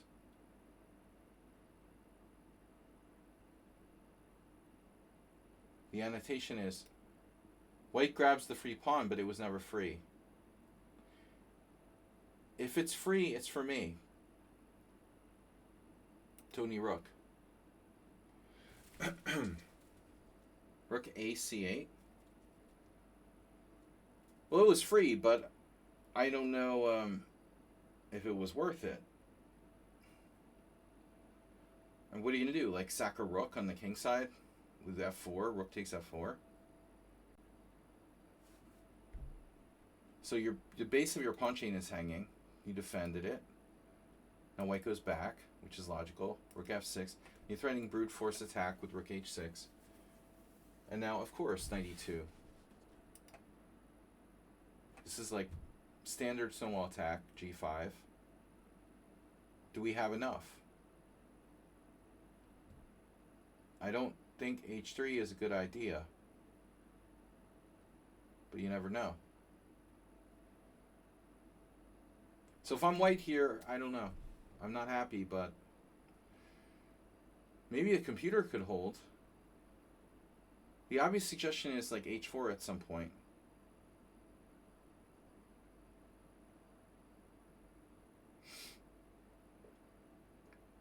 There's another thing I'm kind of not quite clear on, you know, right here. Like, why does white voluntarily retreat their queen back to b3? The queen, you know, while it seems like it might be a little bit exposed, I guess you can kick it out with rook c7. But I'll tell you another thing. Maybe this is worth considering. Because here you stay on a7, you stay on c6, you have this coming back here. I'm curious what Stockfish would do with white here. Ah, it plays knight e5. Queen a6, knight e5. The computer doesn't like black's pawn sack, and I concur. You know, I think it's an enterprising idea, and it's certainly playable. But I think it's also indicative of what a lot of chess players do, which is that they're impatient. White's position isn't great. You know, I guess this 95 might be enough. Let's go back one more move, you know, to queen h5. Maybe here we keep control of e5, preventing knight e5. Here black rather, should be more patient. You could play a preparatory move like rook b8, guard b7. There's no need to sacrifice a pawn. There's no shame in taking a moment to defend something, you know, and then moving on to offense. It's possible I could even play on the queen side in some cases, but I think it's worth considering. There's no sacrifice here. This is nothing. We're happy. We take a moment to defend b7, and then we could play bishop e6 and just continue without sacrificing any pawns, just slowly building our position. So, look, both moves are possible. It's a matter of taste, but I think it's just as good to not sacrifice the pawn. A different style of game here. But white doesn't handle the defense maybe that well. It looks like this is a mistake. Natural move, but doesn't do anything. Black's actually not threatening it. The queen is not in danger of getting trapped. It has a6, a7, sometimes c6, and it's kind of active on b7, where it's like, it's keeping an eye on this rook, it's keeping an eye on the pawns. If it's not in danger of getting trapped, white shouldn't have retreated it. So this is a mistake. He's trying to x-ray here, but there's nothing there. And then rook f6, and then like these type of ideas are possible. But the more white hesitates here, the worse it gets. And now h3 looks like a really bad idea. I've seen a lot of people go down in flames like that. h3 is probably on the border of helping black. If things get really bad, we might have to play h4, it looks like. But, you know, another thing to look at here is this whole knight e5 business. Okay, the knight is hanging on e2 now. That's a huge problem. If the queen is on a6, Arsenal fan, the knight on e2 is protected. I mean, f4 is obviously a big idea for black, of course. This is like if you study Botvinnik's 100 selected games. There's some games, a couple games that are similar in the Dutch. Very standard stonewall attack. And this is kind of how I lost to Misler in February. It was a Queen's Indian, but it turned into a Dutch. And he had some sort of sack on f2. Real brutal. With that rook leaving f1, yeah, rook f8, and now we're really looking at serious possibilities of a knight takes f2. Really nasty.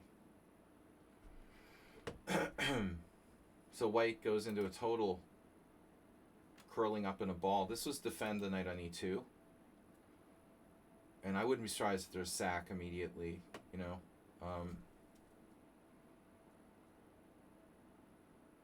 I wouldn't be surprised if knight takes f2 worked.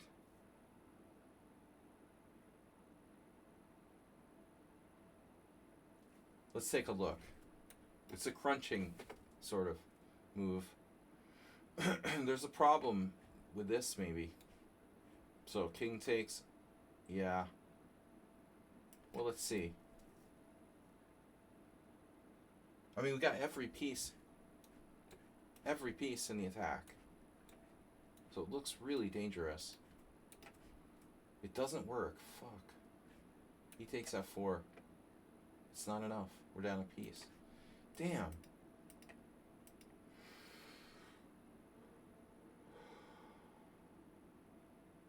So we gotta watch the bishop takes e4. Why don't you play king h8?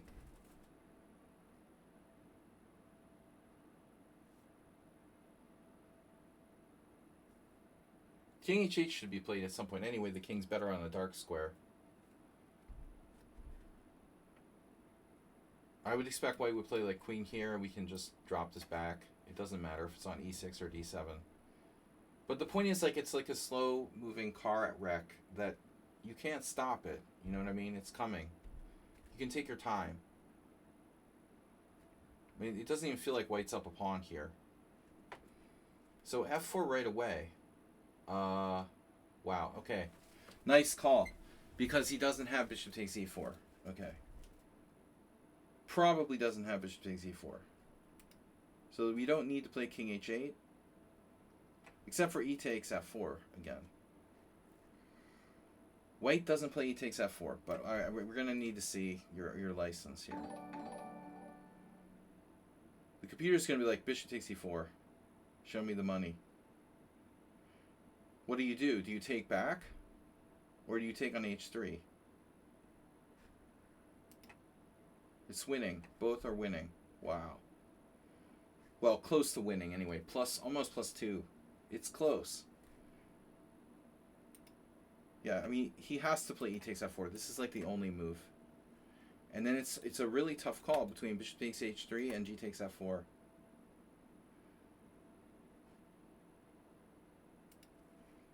I don't know what he would have done, because they're both very, very difficult to choose between. But instead, white played g4, which, this is based on the hope that, I guess, black's queen will get trapped on h4.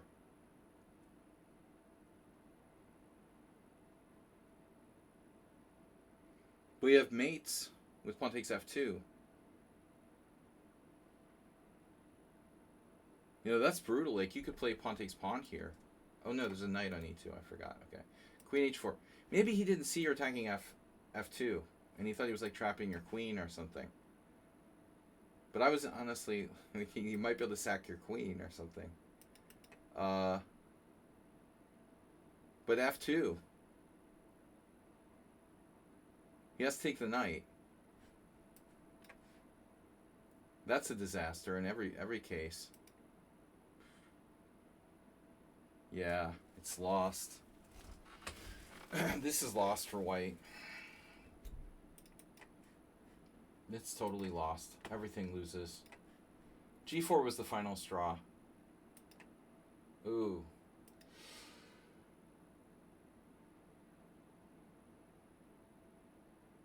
Yeah, like, literally everything wins.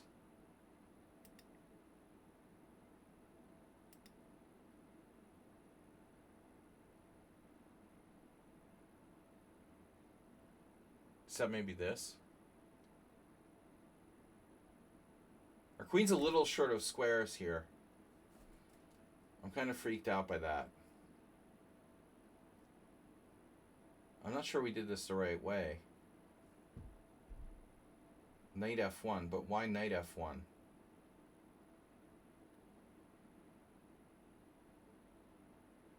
Because on rook f1, oh my god, on rook f1, queen e2, and the knight has no squares. Yeah, okay, but he can go back. This is still not 100% clear. Okay, so you take. You take on e3? I'm still not convinced. He can't take. That's guarded by the queen. Oh, damn. Rook f1. It is a draw. Fuck. He got a draw here. So we blundered with knight g3 check. He does. He perpetuals the queen or drives it back to a6. Black has to have another move. I couldn't even decide what to play. I mean, this, maybe? Pawn takes e4. This is just devastating. Imagine this. Bishop takes h2. The best variation of all would be this. I mean, maybe rook takes h3 works. No? Ah. Ooh. Vacuum packed.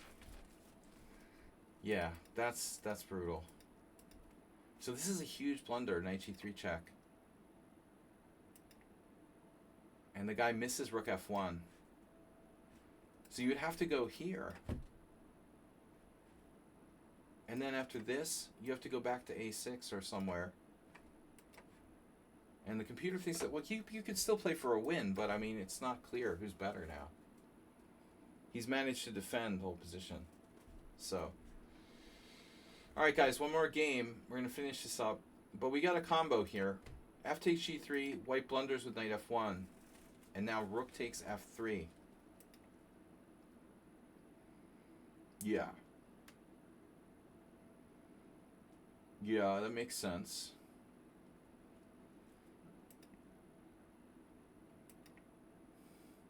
Another nice move. And another nice move.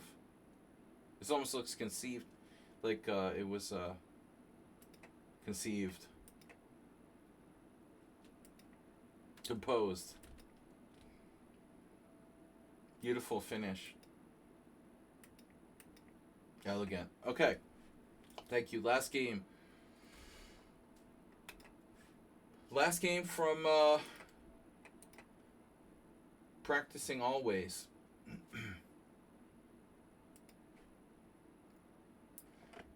This is a FIDE rated event against an NM. Alright. I'm going to assume we're white.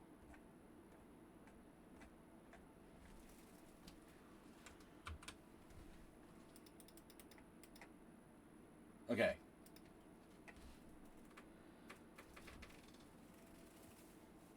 Against the Budapest, if you want to decline it, you have your best option is e3. But you shouldn't. I mean, you should accept the gambit with d takes e5. I'm just saying, if you want to decline the gambit, your only really good option is e3. That would either be like a reversed French advance or some kind of exchange French.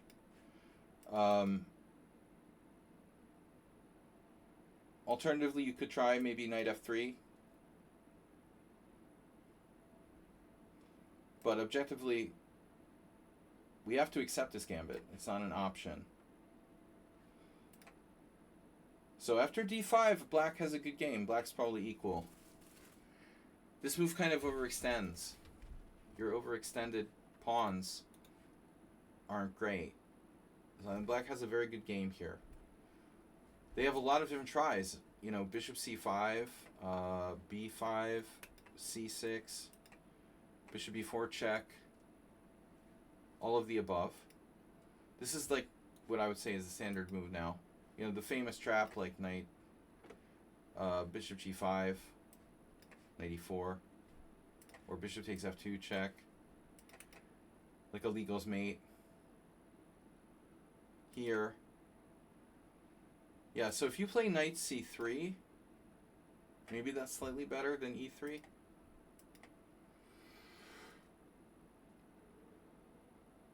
I'll say this though, if black doesn't play energetically, they could end up with that space. Look at black's score with d6 here. 17 games. No, 6 games. 6 games. Yeah. Queen c2 now. Queen c2 looks like a reasonable move, but wouldn't be my first priority. I don't understand why you're hesitating with knight c3, because this move makes the most sense. You're controlling a lot of key squares, developing naturally. It almost appears like you're afraid of bishop e4 or something. The knight is well placed on c3. So this is kind of a weird move. In itself, it's not bad. Here. Another move that's a little bit unusual, probably in itself not bad. You're actually aiming at this. Rather unconventional. But, you know, it's possible that your opponent who plays the Budapest maybe doesn't have a feel for these kind of closed positions. Still, a5 is a good move. Maybe not the most flexible. It feels a little early to play a5. But black has to make a decision how he wants to play this, you know. For example, playing for f5, I think c6 makes a lot of sense. But maybe a structure that black is not really comfortable with playing normally. So a5, also a typical move.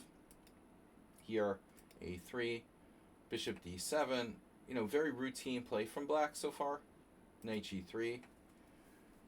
And now he finally plays c6. But it's like white's got some chances. You know, you got some ideas here with knight f5. Yep. And now, wow, g6. Walking into h4, possibly. I really don't want to play g6. You have h4. And if h5, bishop takes g6 here. This actually looks extremely dangerous for black. What is he going to do after h4? The point is that this move would be good in some cases, but I think you had this right away. There's just... it's terrible for black.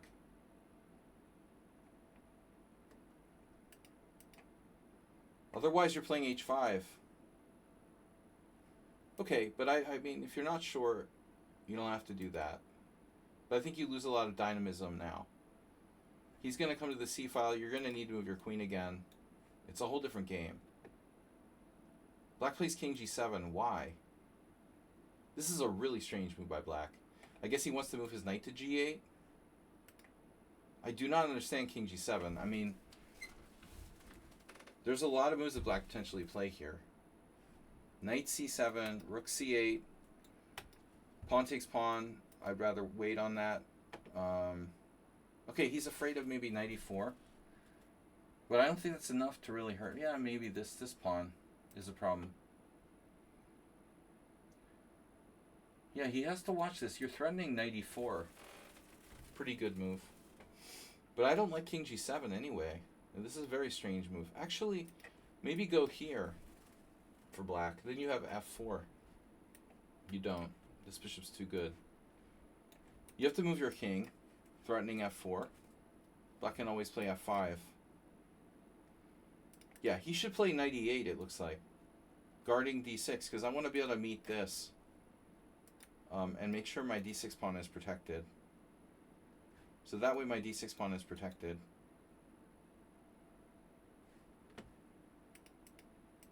But I have no clue why black played king g7. I mean, this is a really bizarre move. Like, maybe he wanted to play h5 and defend at g6. It's pretty crazy. You play king h1 and now black goes knight g4.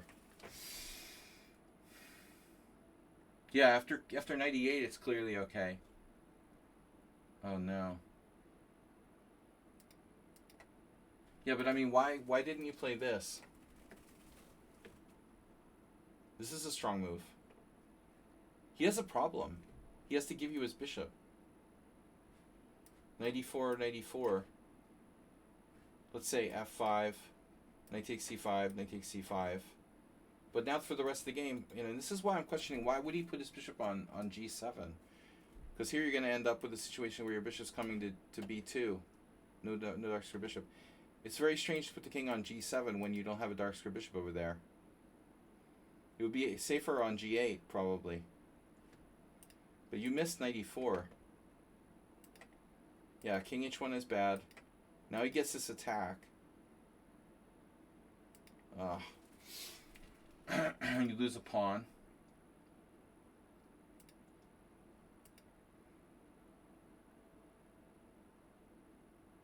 Would it be better to take this way and trade off his dangerous bishop or not? Because his knight can come to the end of the game, maybe. So by doing this is kind of strange, though. I mean, your bishop is blocked. His knight is out of play. But it's hard for you to complete your development. I see you have a trick here, knight e4. Now you take. So you get a similar position, just you lost that pawn.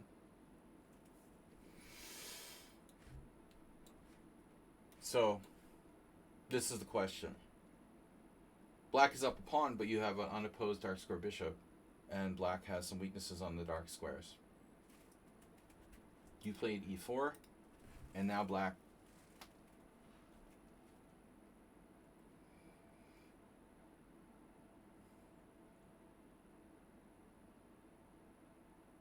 Black does a combination with bishop takes h3, which I would argue is a little bit greedy.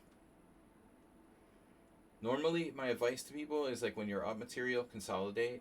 Don't try to grab more. So this position looks very solid for black if he's careful. He could play a lot of things. But you make sure this combination, I mean, this is, I get it. You know, he has queen g3 check. But there could be something he missed here. I don't see it. He's 2 pawns up now. So black gets overconfident. Thing is, opposite colored bishops are very dynamic. So sometimes material doesn't matter that much. Bishop d7, and you're possibly taking on c6. Because d6 can fall. Bishop g2. Say what?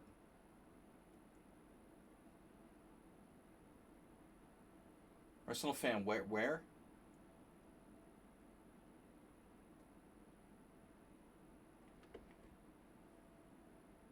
What bishop takes g2?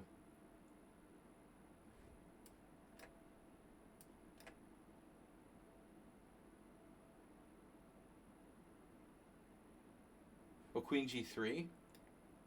Well, what does this do?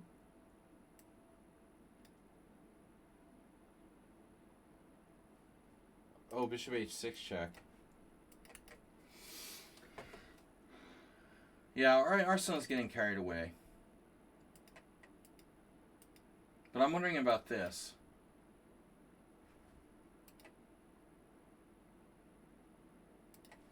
You have to be tempted to take that pawn, but probably it was better that you didn't. But you're lost here. Black needs to show some technique. So he locks the center with c5. Now he has b5 break. You don't have a4 to stop him. You're losing. But queen d2 threatening. Bishop g5.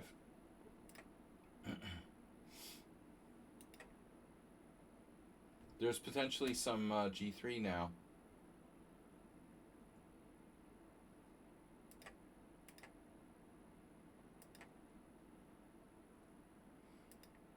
This is looking desperate. We're really desperate now.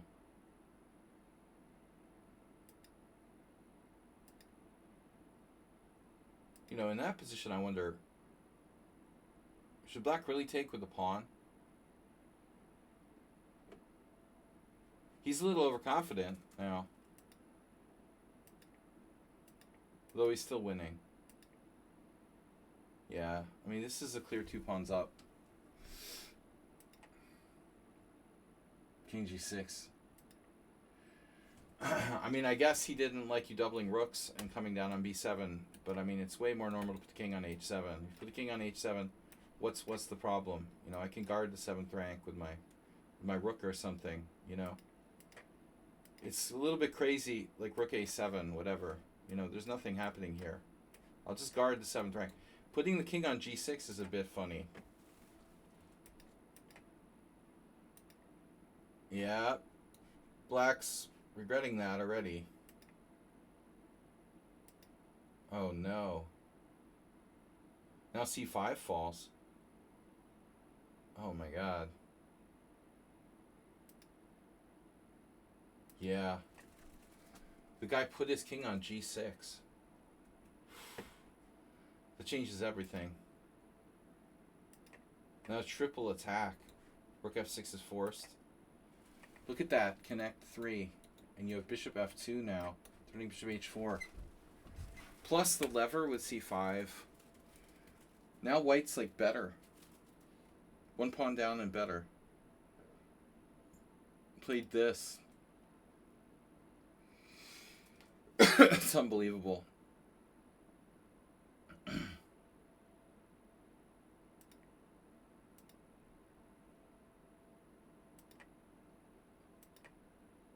Yeah, well, he almost has something.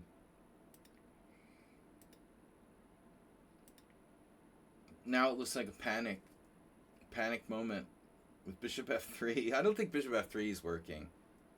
Maybe. Wow. Takes. No checks. Your king is very safe on h2 when he goes to a1.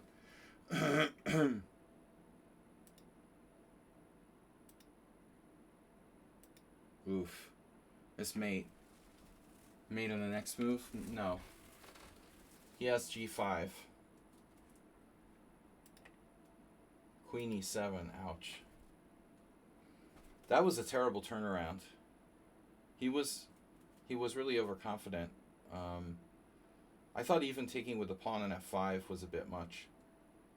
The point is, like, when you're winning, you need to, like, play more solid and not take any risks. You know, you have nothing. You have everything to lose at that point. Don't be greedy. Anyway, good job hanging in there. Thanks everyone for joining us. We're gonna be back. I'll be back tomorrow with some blitz stream at around 12:30 tomorrow afternoon. Thanks everybody for tuning in. I'll see you Friday and then Sunday with our classical simul. Sunday at 7 p.m. Thanks everybody for tuning in. Bye-bye.